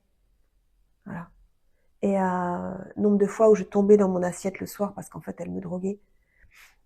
Et donc, ma chambre était mitoyenne à celle de mes parents. Et j'appelais plein de fois ma mère parce que j'étais terrorisée. J'arrivais pas à dormir, j'avais peur la nuit. Et une fois, j'avais très très mal au sein. Et je l'appelle et je lui dis, maman, j'ai mal au sein. Et elle m'a répondu, tais-toi, Ça pousse. Ils en ont ri. Ils en ont ri dans les repas familiaux. Ils en ont ri. Elle m'a expliqué, elle a tenté de m'expliquer que c'était parce que je portais des salopettes trop courtes, trop serrées. À l'époque, c'était la mode des salopettes et quand on est une enfant victime, croyez-moi, on veut pas que le corps se développe. Hein. Donc les hanches, c'est une horreur et les seins, il faut pas en avoir. Donc je portais effectivement des salopettes très serrées. Et je détestais mes hanches, je détestais mon corps. J'aurais tout fait et je l'ai mutilé d'ailleurs pour que personne puisse voilà, pour qu'il puisse pas attirer le regard des hommes. Et j'étais donc persuadée que c'était à cause de ces salopettes que j'avais des abcès au sein, parce que c'était des abcès au sein que j'avais. Le lendemain matin, je n'ai pas pu aller à l'école, je ne pouvais même pas marcher parce que la vibration du sol de mon pas me faisait une douleur intense dans le sein, et notamment le sein gauche. En fait, le corps témoigne de ce qu'on a vécu. Donc, ces sensations que j'avais d'étranglement étaient bien réelles. Les sensations et les abcès du sein avaient des causes. Mes angines à répétition avaient des causes. Le fait que je veuille me placer en permanence, c'est-à-dire j'ai porté 11 fois les béquilles, à force de faire des entorses, de tomber dans les escaliers, de me casser le sacrum, de casser le coccyx. C'était pas que je voulais me faire mal. C'était que je voulais rendre mon corps inutilisable. Je voulais ne plus pouvoir descendre ce putain d'escalier de la cave. Et j'avais pas conscience de tout ça. Voilà, ma mère était pédiatre. Et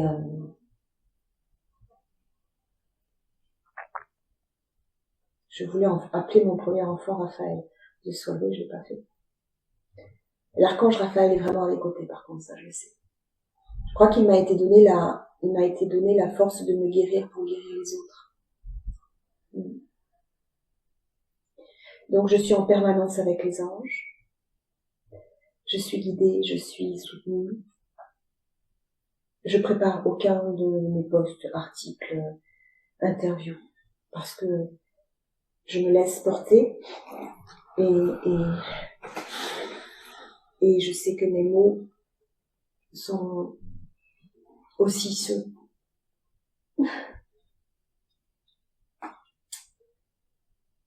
des nombreux enfants qui sont assassinés dans le cadre de cette secte.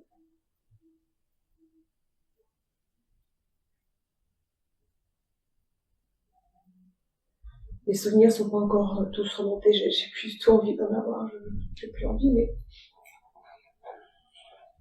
il y a encore quelque chose que je peux vous raconter.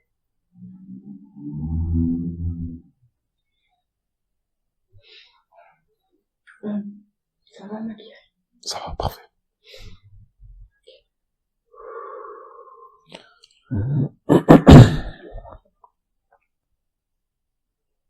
C'est horrible.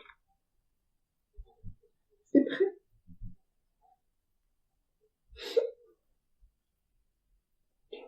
J'avais aussi, dans les symptômes du corps, une très grande douleur entre les omoplates. Pareil, 12 ans, 13 ans. Et ma mère me disait que j'avais soi-disant un Scheuermann. Soi-disant, j'avais mal parce que j'avais une vertèbre qui se développait pas comme il faut et qu'elle était plus épaisse d'un côté comme de l'autre. On n'a jamais retrouvé la trace de cette maladie dans les radios. Et les souvenirs remontent là. Je suis dans une forêt. C'est l'heure qu'on appelle entre chien et loup. C'est-à-dire que c'est le jour est en train de tomber, c'est le début de la nuit. Et dans cette forêt, j'entends plein de cris. Plein de cris d'enfants.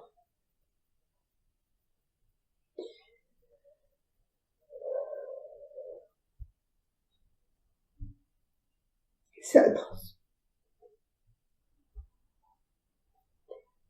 On court. Hein. Moi, je cours aussi. J'ai peur.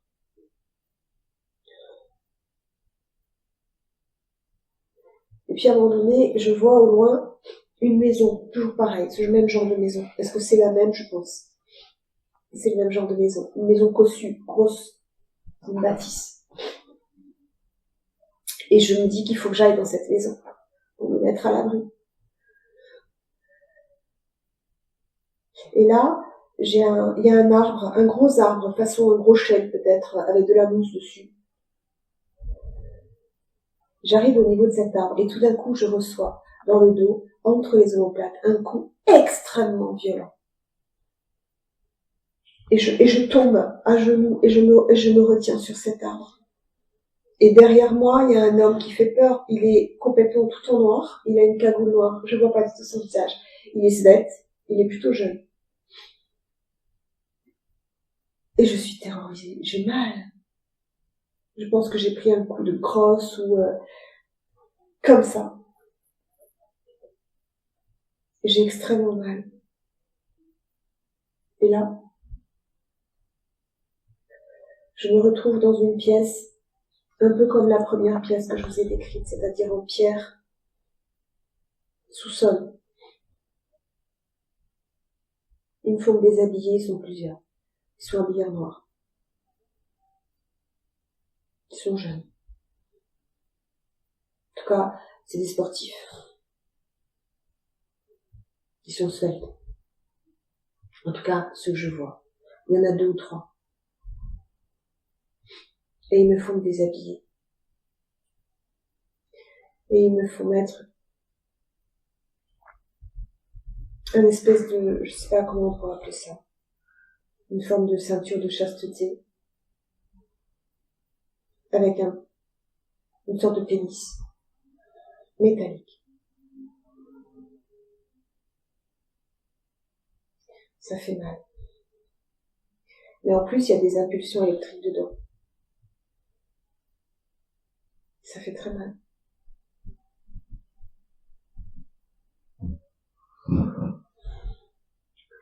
Et là, ils me font changer de pièce. Je traverse un couloir. Et je rentre dans une pièce qui est absolument blanche, comme un laboratoire.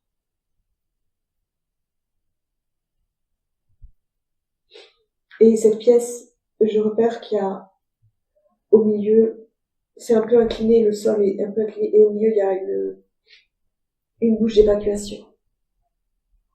Il n'y a pas de meuble. Au fond, il y a un fauteuil comme un vieux fauteuil de dentiste. Mais il est particulier parce qu'il y a une sangle aussi là, comme ça. Et sur ce fauteuil, il y a un enfant, je sais pas, 9 ans peut-être, 10 ans, qui est attaché, les poignets, et la tête. Il pleure, il crie. Et le seul mobilier qu'il y a, c'est une espèce de desserte, vous savez, comme dans les trucs de chirurgien. Et il y a des choses dessus. Il y a des choses. Des instruments. Pour faire mal. Je veux pas rentrer dans cette pièce. Je veux pas y rentrer. Mais, il me pousse. Et dans cette pièce, il y a un autre homme comme ça qui m'attend. Et du coup, ils sont plusieurs. Et dès que je désobéis, il donne une impulsion dans ce qui me fait mal. Et ils mettent des enfants petits au sol, sur le dos. Ils ont 3-4 ans. Ils les mettent là, devant moi. Moi, je suis à genoux. Et ils me donnent une machette.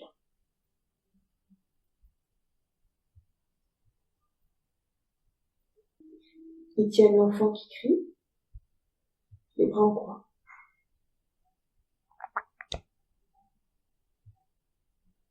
Et moi,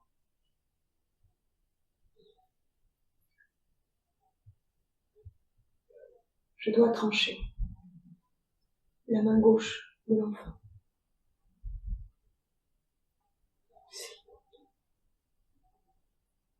Il y a du sang partout.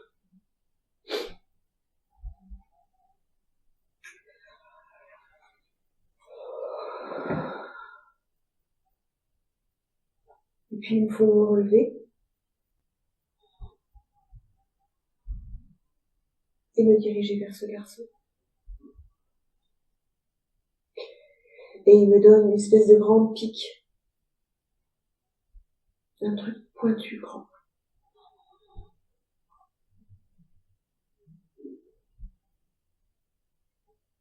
Là, l'enfant, il hurle.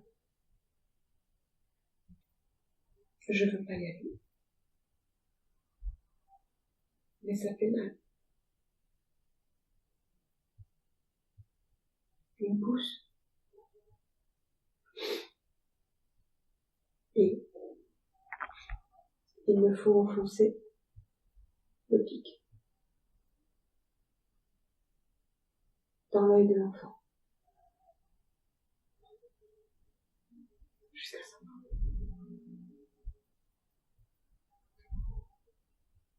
C'est chaud.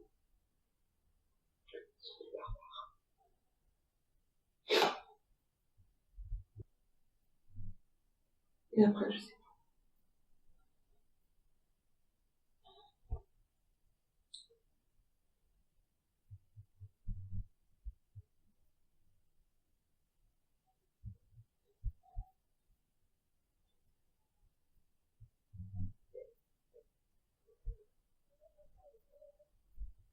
Pour sortir mon enfant intérieur de cette scène ignoble, Harry est venu encore une fois. Les anges, Jésus, là. Il y avait beaucoup de monde.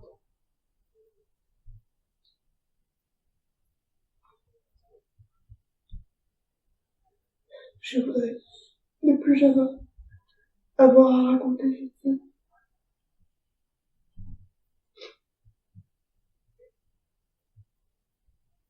C'était dans les années 80. À Châteauroux, je pense Bourges aussi. En région centre. Châteauroux est toujours une plaque tournante de cette secte. Et c'est la raison pour laquelle, lors du procès de l'ASE du Nord, qui a eu lieu en septembre 2024, à Châteauroux, les victimes, qui étaient des enfants qui avaient 30-35 ans et qui témoignaient des violences qu'ils avaient subies dans des familles dans lesquelles ils ont été placés. Donc c'était des enfants de l'ASE du Nord et ils étaient placés dans des familles autour de Châteauroux. Et donc ils témoignaient de violences extrêmes, physiques, verbales, sexuelles. Il y en a un qui a dit, je crois que il était menacé, on disait si tu pars, on te brise les genoux. Eh bien, lors de ce procès, les plaintes, notamment sur les agressions sexuelles, ont été gommées. Sur les bancs des accusés, il n'y avait pas les personnes responsables, les adultes qui, à l'époque, avaient ordonné ces placements dans ces faits. Si les plaintes pour agressions sexuelles ont été gommées, c'est tout simplement qu'en France, les notables de cette secte sont protégés. Et que à Châteauroux, si on avait instruit les plaintes, réellement, on serait automatiquement retombé sur mon père et ses acolytes. Voilà. Mon père est un haut dignitaire de cette secte. Et comme tout est organisé, mon premier mariage était déjà orchestré, et le deuxième également. Et donc là, ils m'ont fait épouser un homme qui est le fils de l'autre haut dignitaire, qui lui est psychiatre, psychanalyste, expert auprès des tribunaux de Toulouse et Montauban. Donc je suis l'enfant, en fait, de cette secte. En fait, je suis l'enfant entre les deux têtes du dragon. C'est pour ça que j'ai compris ce qui se passait. C'est là que, voilà, je pense que j'étais celle qui devait mettre à terre cette secte en révélant ses vérités. Quand on t'entend, on comprend que cette secte est vraiment puissante en France. Mais de quelle manière est-ce qu'elle agit sur la justice? Comment ça se fait qu'elle ait une influence sur la justice? Et au final, qu'est-ce qui se passe? Est-ce qu'elle agit en manipulant, en corrompant? Est-ce qu'elle a des agents qui sont directement dans la justice? Comment ça se fait qu'elle ait toujours pas été mise à terre et qu'elle puisse encore agir aussi facilement aujourd'hui? En fait, c'est le principe des dictatures cachées, hein, masquées. C'est-à-dire que c'est par définition, c'est du contrôle coercitif. Alors, moi, j'explique cette secte en disant, ben, il y a cette secte au sommet, voilà, avec des serpents. Désolée pour les serpents, mais les serpents, hein, quand même. Qu'est-ce que tu entends par serpent? Un serpent, c'est le terme biblique du terme, on va montrer l'image de Marie, mais c'est Marie qui terrasse le serpent. Le serpent, c'est les criminels. C'est vraiment ceux qui sont vraiment, qui ont une réelle intention de destruction. En fait, ces gens, cette secte, elle vise la destruction de l'humanité, hein. Ni plus ni moins, hein. Moi, je le dis, ils sont pires que les nazis. Je n'aurais jamais pensé dire ça un jour. Jamais. Jamais. Mais en réalité, en s'en prenant aux enfants, eh bien, non seulement ils jettent des pelletées de terre sur les étincelles divines, tous les enfants de Dieu qui viennent au monde, on est tous enfants de Dieu. C'est-à-dire, on est tous enfants de l'amour. Pour l'appeler encore une fois, n'importe comme on veut. On est tous enfants de Dieu. Dieu met en nous un diamant, l'amour, la bienveillance, le respect, la tolérance, la joie, l'espoir.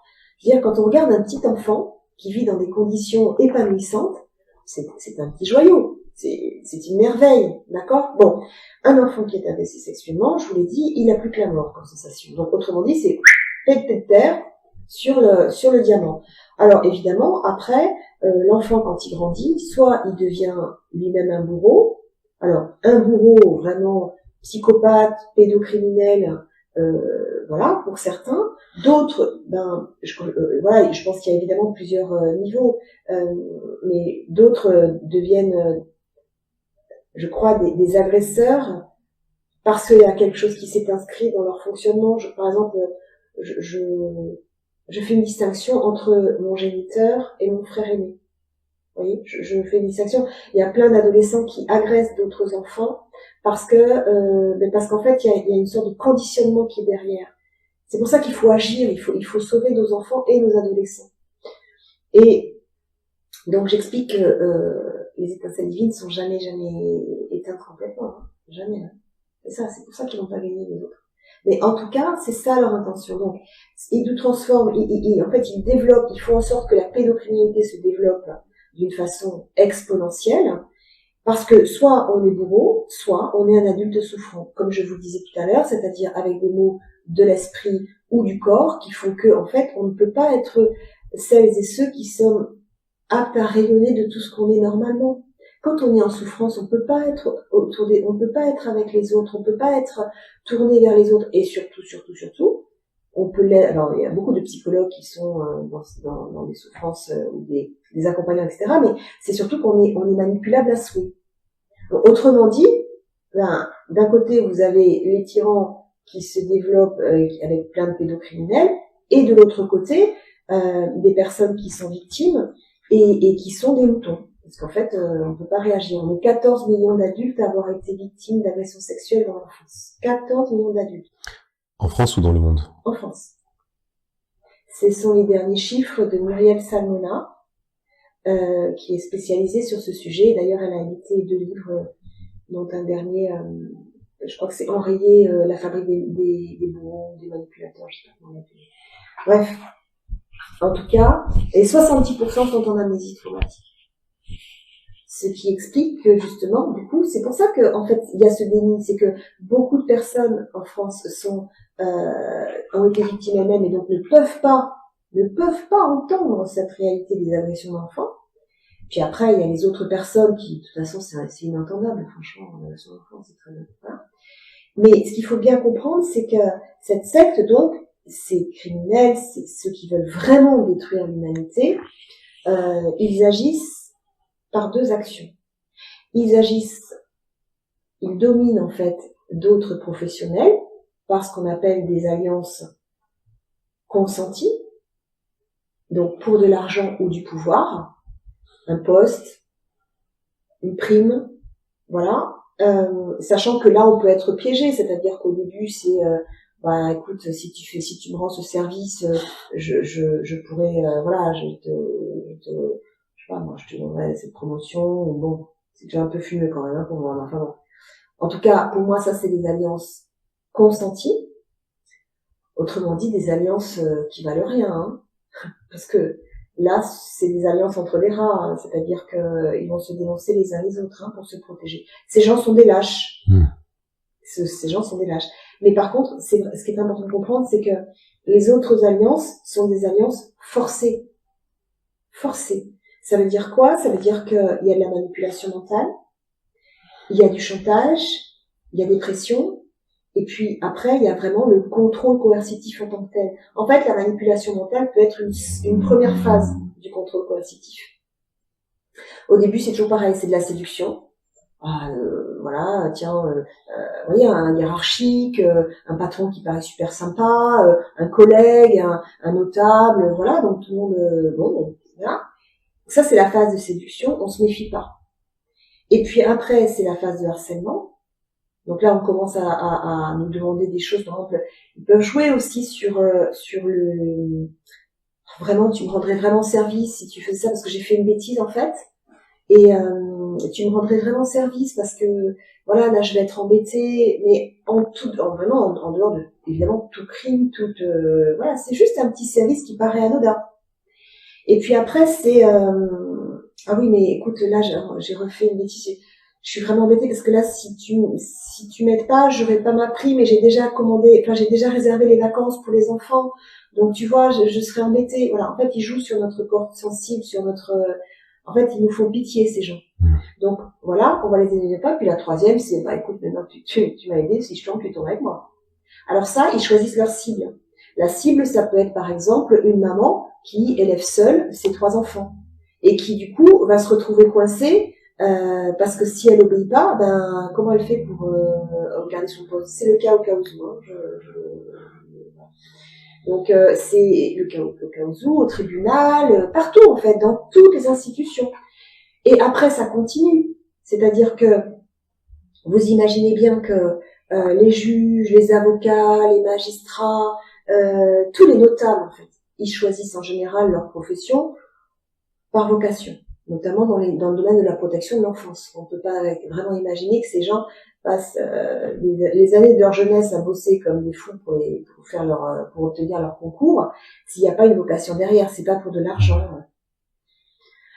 Ces gens, donc, ils travaillent pendant leurs études, ils ont leur concours, pendant leurs études, je prends un juge des enfants, je prends un juge aux affaires familiales, un procureur des mineurs.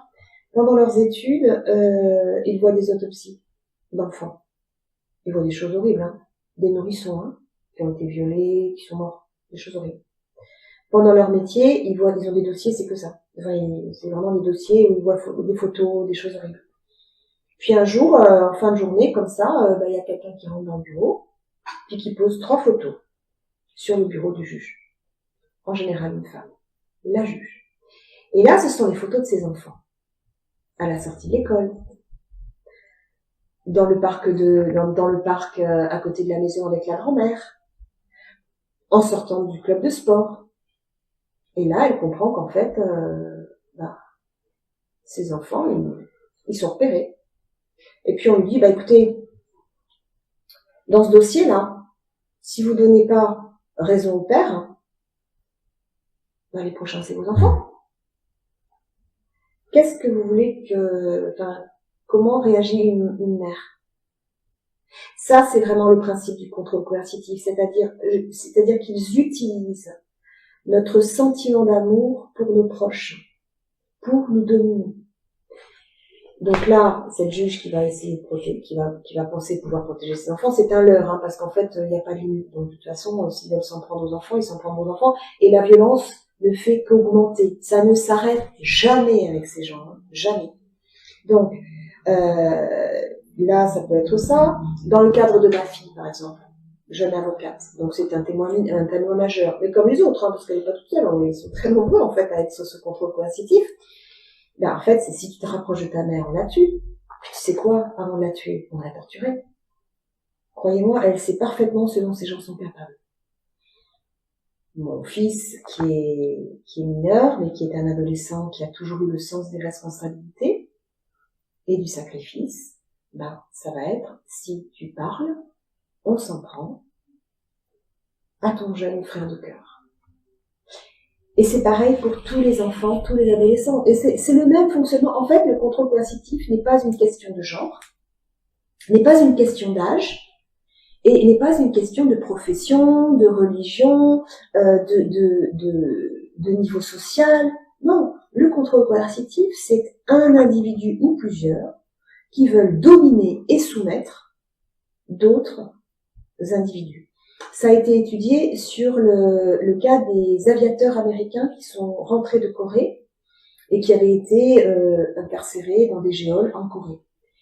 Ces aviateurs américains reviennent et ils témoignent qu'en toute conscience, hein, ils ont accepté de se soumettre à des actes terribles, et certains ont même accepté de faire du mal à leurs camarades. Alors, on peut quand même se poser la question. Ce sont des hommes jeunes, physiquement entraînés.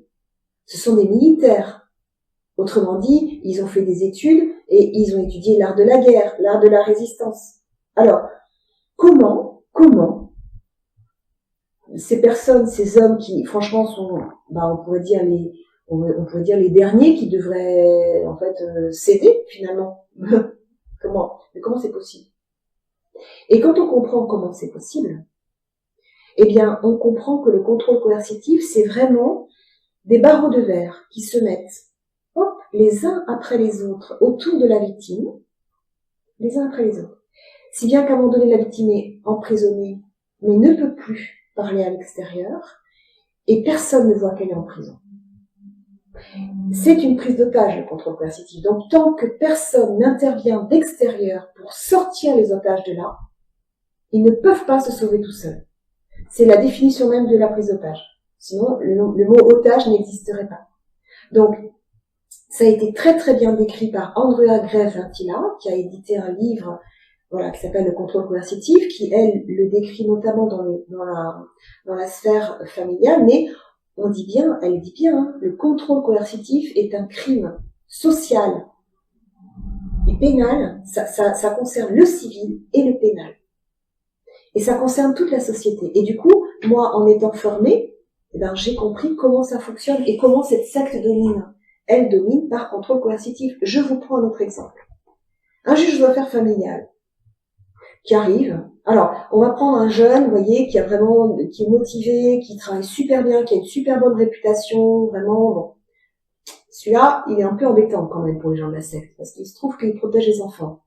Et puis, allez, même, il serait capable de faire envoyer des pédocriminels en prison. C'est fou, ça. Qu'est-ce qu'on fait?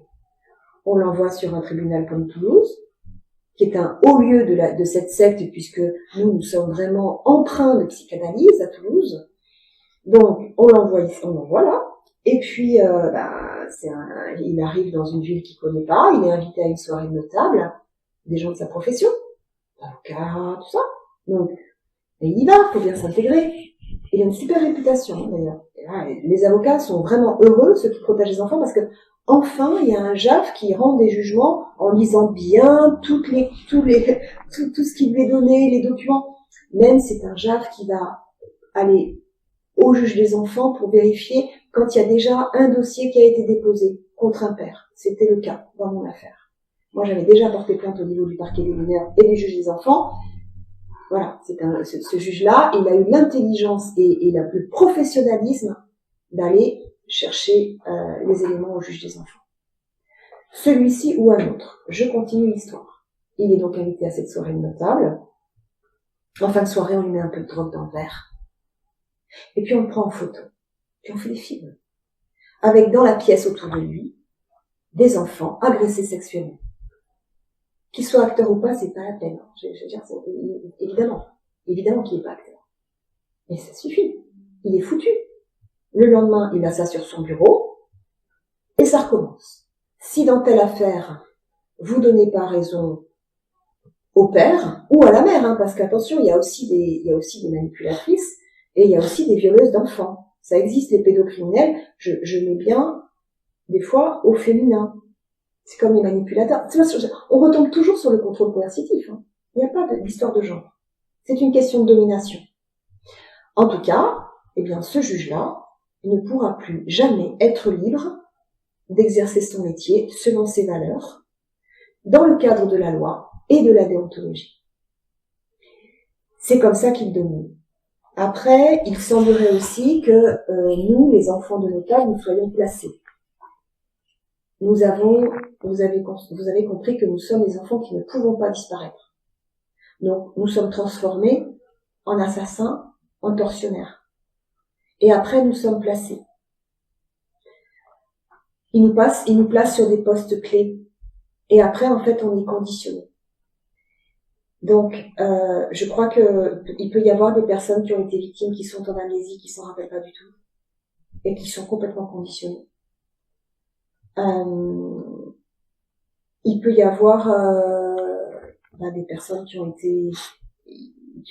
réellement fait un pacte et qui se tiennent à ce pacte. En tout cas, je crois que ce qu'il faut comprendre, c'est que cette secte, elle domine la France, puisque ça va jusqu'au sommet de l'État. Et qu'elle est internationale. Il y a aussi dans les pays francophones, elle est aussi active à cause, toujours pareil, de cette psychanalyse qui, en France, a été réactivée par Lacan. C'est Lacan qui vraiment a été redoutable. Partout dans le monde, la psychanalyse a décliné, hein. Freud, il était en déclin, hein. C'est Lacan l'a fait remonter en France dans les années 60. Je vous invite à regarder le documentaire de Sophie Robert, qui est intitulé La psychanalyse, le phallus et le néant, sur YouTube. Elle explique tout et ce sont des interviews de psychanalystes. On va pas dire qu'elle est déviée les propos. Et moi j'ai écrit des articles aussi sur ce thème. En tout cas, donc cette secte domine mais un château de cartes. Parce que on comprend bien que les alliances consenties, comme je vous disais, ça vaut rien. Ils vont être les premiers à se dénoncer les uns les autres. Vous connaissez l'expression les rats quittent le navire. Donc, ça va être facile. Et tous ceux qui sont contraints, là, tous ceux qui sont pris en otage, vous savez ce que font les otages quand ils sont libérés? Qu'est-ce qu'ils font les otages quand ils sont libérés? Ils sont en état de choc. Ils sont en état de stress post-traumatique sévère. Donc là, on les aidera à passer ce cap. Encore une fois, c'est pas compliqué avec la PNL double dissociation. Et après, ils seront nos meilleurs alliés. Imaginez bien que ils n'attendent que ça, d'être libérés. Ils n'attendent que ça, de pouvoir témoigner devant enquêteurs et de dire pourquoi, dans ce dossier-là, Madame Henry, contre Monsieur Bond, pourquoi dans ce dossier, alors que Madame Henry avait donné tous les éléments, avec un dossier comme ça, et que le père, lui, dans ce dossier, n'a rien. Il n'a pas une seule attestation pour dire qu'il est un bon père. Pas une seule. Il n'a qu'une expertise psychiatrique, faite évidemment par un criminel, donc qui va payer cher. Alors lui, on peut dire que c'est un criminel parce que en 1 heure de temps, il m'a diagnostiqué bipolaire, en phase maniaque, avec nécessité d'une équipe pluridisciplinaire et de médicaments. À l'encontre du psychiatre qui m'a suivi pendant des années et qui a bien attesté du fait que je suis en bonne santé mentale justement depuis ma sortie d'amnésie traumatique, à l'encontre d'un expert, d'un professionnel reconnu de tous au niveau national, spécialisé dans l'état de stress post-traumatique, lié au désenfantement, contrôle coercitif, etc., qui m'a même fait passer une évaluation qui s'appelle l'évaluation CAP5, qui est valable dans les cours européennes, qui dit bien effectivement que je suis en état de stress post-traumatique sévère à cause du désenfantement et des violences que je subis, alors moi je précise, non pas des institutions, mais de professionnels dans les institutions et dans les libéraux, hein. Parce que moi, il y a aussi des avocats qui sont cités dans ma plainte pour harcèlement collectif dans le cadre d'une secte pédocriminelle. Il y a des avocats, il y a psychologues, il y a médecins généralistes, hein. C'est pas que les institutions. Ça, il faut bien le comprendre, parce que les manipulateurs du sommet, qu'est-ce qu'ils veulent faire? Ils veulent faire croire aux Français que la justice est toute pourrie, que les policiers sont tous des personnes violentes, que les gendarmes sont tous pourris, que voilà. En fait, le but du jeu, c'est de décrédibiliser les institutions et nos corps d'État pour que, en fait, le chaos social règne. Et donc, le peuple français est un peuple sous domination. Le peuple français est un peuple qui est totalement manipulé par un tyran au sommet qui s'appelle Madame Brigitte Macron. C'est elle, moi je dis c'est la première dame pédocriminelle de France. Parce que là, tout le monde se pose, est-ce que c'est un homme, une femme, etc. Moi je m'en fous complètement, hein. Complètement. La seule chose que je sais, c'est que si mon enfant de 14 ans rentre du lycée en me disant, maman, enfin collège d'ailleurs, 14 ans, je sais même pas. Collège, ouais. Collège. Il rentre du collège en me disant, oh, maman, le cours de théâtre, c'était vraiment trop chouette, je me suis régalée et tout, c'était vraiment trop bien, maman. Ah ouais, moi je suis un peu surprise parce que je pensais pas que mon fils aimait le théâtre. Enfin bon. Ah bon, bah d'accord, c'est chouette et tout. Ouais, puis la prof, elle est trop bien. Oh bon, bah, très bien, ça, bah, voilà. Et puis, si quelques semaines plus tard, j'apprends qu'ils ont une relation sexuelle, et que la prof en question a 25 ans de plus, bah, là, moi, mère protectrice, parent protecteur, enfin, je crois qu'on peut même, c'est même pas la peine de mettre protecteur, on est d'accord, c'est juste parents, en fait. Bon, parents, qu'est-ce qu'on fait? On va au commissariat, et puis on déclare les faits, et là, les faits, c'est très simple, c'est quand même détournement de mineur, viol sur mineur de moins de 15 ans, avec une ascendance d'autorité. C'est très grave. Ça paraît très clair. Que ce soit un homme ou une femme, c'est un adulte qui viole un enfant. Voilà. Pourquoi il s'est rien passé? Pourquoi les parents d'Emmanuel Macron n'ont rien fait? Parce qu'Emmanuel Macron, comme moi, il était enfant de la secte. Et il est enfant de la secte. En fait, comme moi, tout était prédestiné et tout était écrit dans sa vie. Autrement dit, Emmanuel Macron, c'est le Pygmalion de cette secte. Et donc le Pygmalion, vous voyez, vous prenez vous prenez de la glaise. J'ai fait de la sculpture, vous prenez de la glaise et puis hop, vous en faites une sculpture, vous lui donnez la forme que vous voulez. Voilà. Eh bien, Emmanuel Macron, c'est ça. C'est-à-dire que Emmanuel Macron n'est que le Pygmalion, il a été propulsé à la présidence à l'âge de 39 ans, alors que personne ne savait d'où il venait. Pourquoi? Par cette secte, franc-maçonnerie et psychanalyse. Voilà. Et depuis, en fait, eh bien, le peuple français est totalement sous domination. Alors ça a été bien aussi, ça a été aussi bien favorisé par la 5e Constitution, avec donc De Gaulle, 1958, qui sous l'impulsion de Michel Debré, je pense que c'est lui surtout qui a dû vraiment manipuler, mais ça c'est les historiens qui pourront nous dire. En tout cas, ils mettent en place la 5e Constitution. La 5e Constitution, c'est une royauté. Le président a tous les pouvoirs. Alors, il faut lire parfois les petites lignes, hein. Mais enfin, quand même, c'est lui qui choisit le Premier ministre.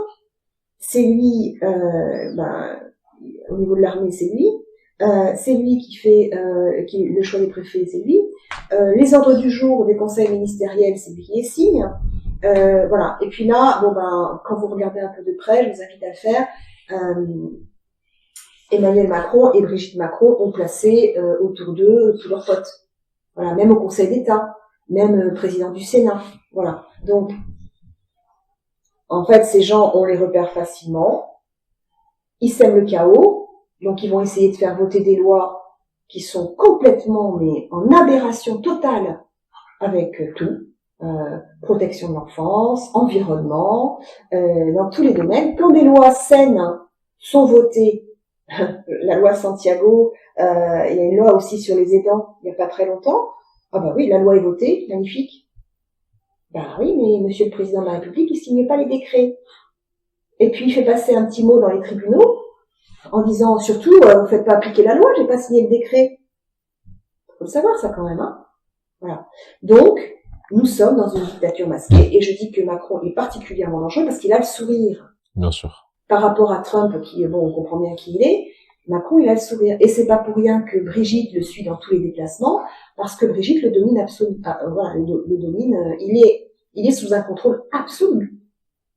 Emmanuel Macron. Voilà. Et donc, eh ben, ce travail d'enquête que j'ai fait, petit à petit, j'ai réussi, petit à petit, alors épreuve après épreuve, hein, parce qu'à chaque fois, c'était redoutable de voir que je ne gagnais pas alors que le dossier était en béton. J'ai pleuré tant de fois. Mais je sais que j'ai gagné. Et je sais qu'il fallait aller jusqu'au bout. Et ben, jusqu'au bout, c'était ça. C'était montrer que même le Conseil d'État dans mon dossier est hors la loi et hors la déontologie. Donc je me suis basée sur ça, c'est-à-dire le non-respect. C'est les dit. C'est les dit, c'est voilà, c'est le non-respect de la loi et de la. Oui, ça va. Ça y est. C'est le non-respect de la loi et de la déontologie qui m'a permis en fait de faire ce dossier qui est très épais. Et donc j'ai porté une plainte initialement contre 140 personnes, dont plus de 90 professionnels dans tous les corps de métier, jusqu'au club sportif, parce que quand on est enfant de secte, en fait, ils sont dans tous les milieux, et en fait, on évolue entre membres de cette secte. On n'a aucune chance d'en sortir. C'est aussi pour ça que les enfants sont polyagressés. On est agressé par plusieurs pédocriminels.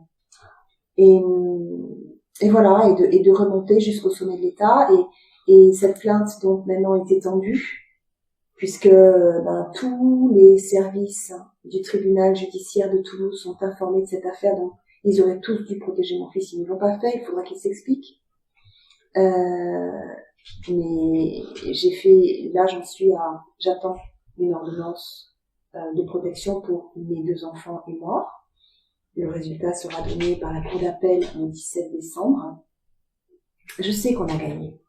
Je sais pas exactement quel est le plan divin, comment ça va se passer, mais je sais qu'on a gagné.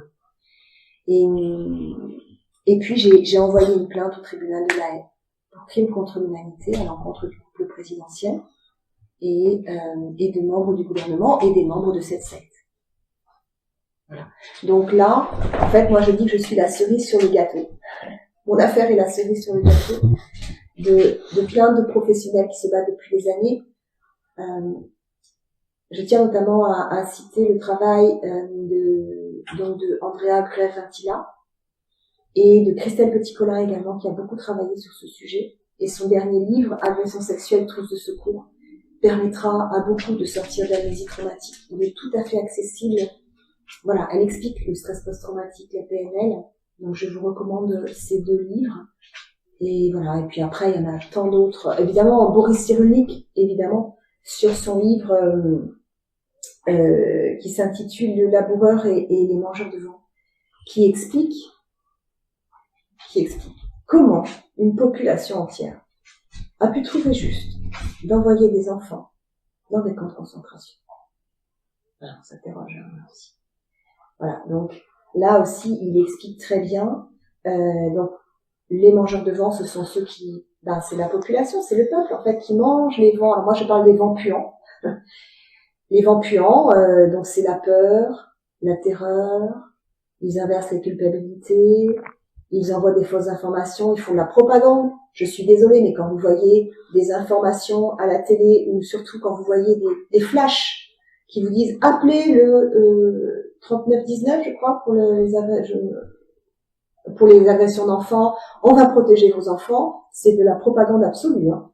C'est de la propagande absolue. Parce que en réalité, ils savent tous très bien que nos enfants ne sont pas protégés en France. Voilà. Donc ce sont les vents puants des tyrans, quels qu'ils soient, hein, parce que tyran familial, tyran national, ce sont les mêmes. associatifs, religieux, ce sont tous les mêmes. C'est toujours pareil, hein, c'est contre-coercitif. Et donc, il explique que face à ça, il y a les laboureurs. Et donc, le laboureur, c'est celui qui n'écoute pas. Il n'écoute rien. Mais par contre, il trace le ciel dans la terre profonde, inaltérable, inaliénable. Et ça trace, et ça trace. C'est Hannah Arendt. C'est Hannah Arendt qui, une des premières, a dénoncé le nazisme. Elle a été haïe par tous ses amis. Mais elle a été une des premières à dénoncer les faits. Avec des preuves, des choses factuelles. Elle était... Voilà, c'est pour ça que j'ai appelé ma fille Hannah Arendt, 2H. Et je suis une de celles-là.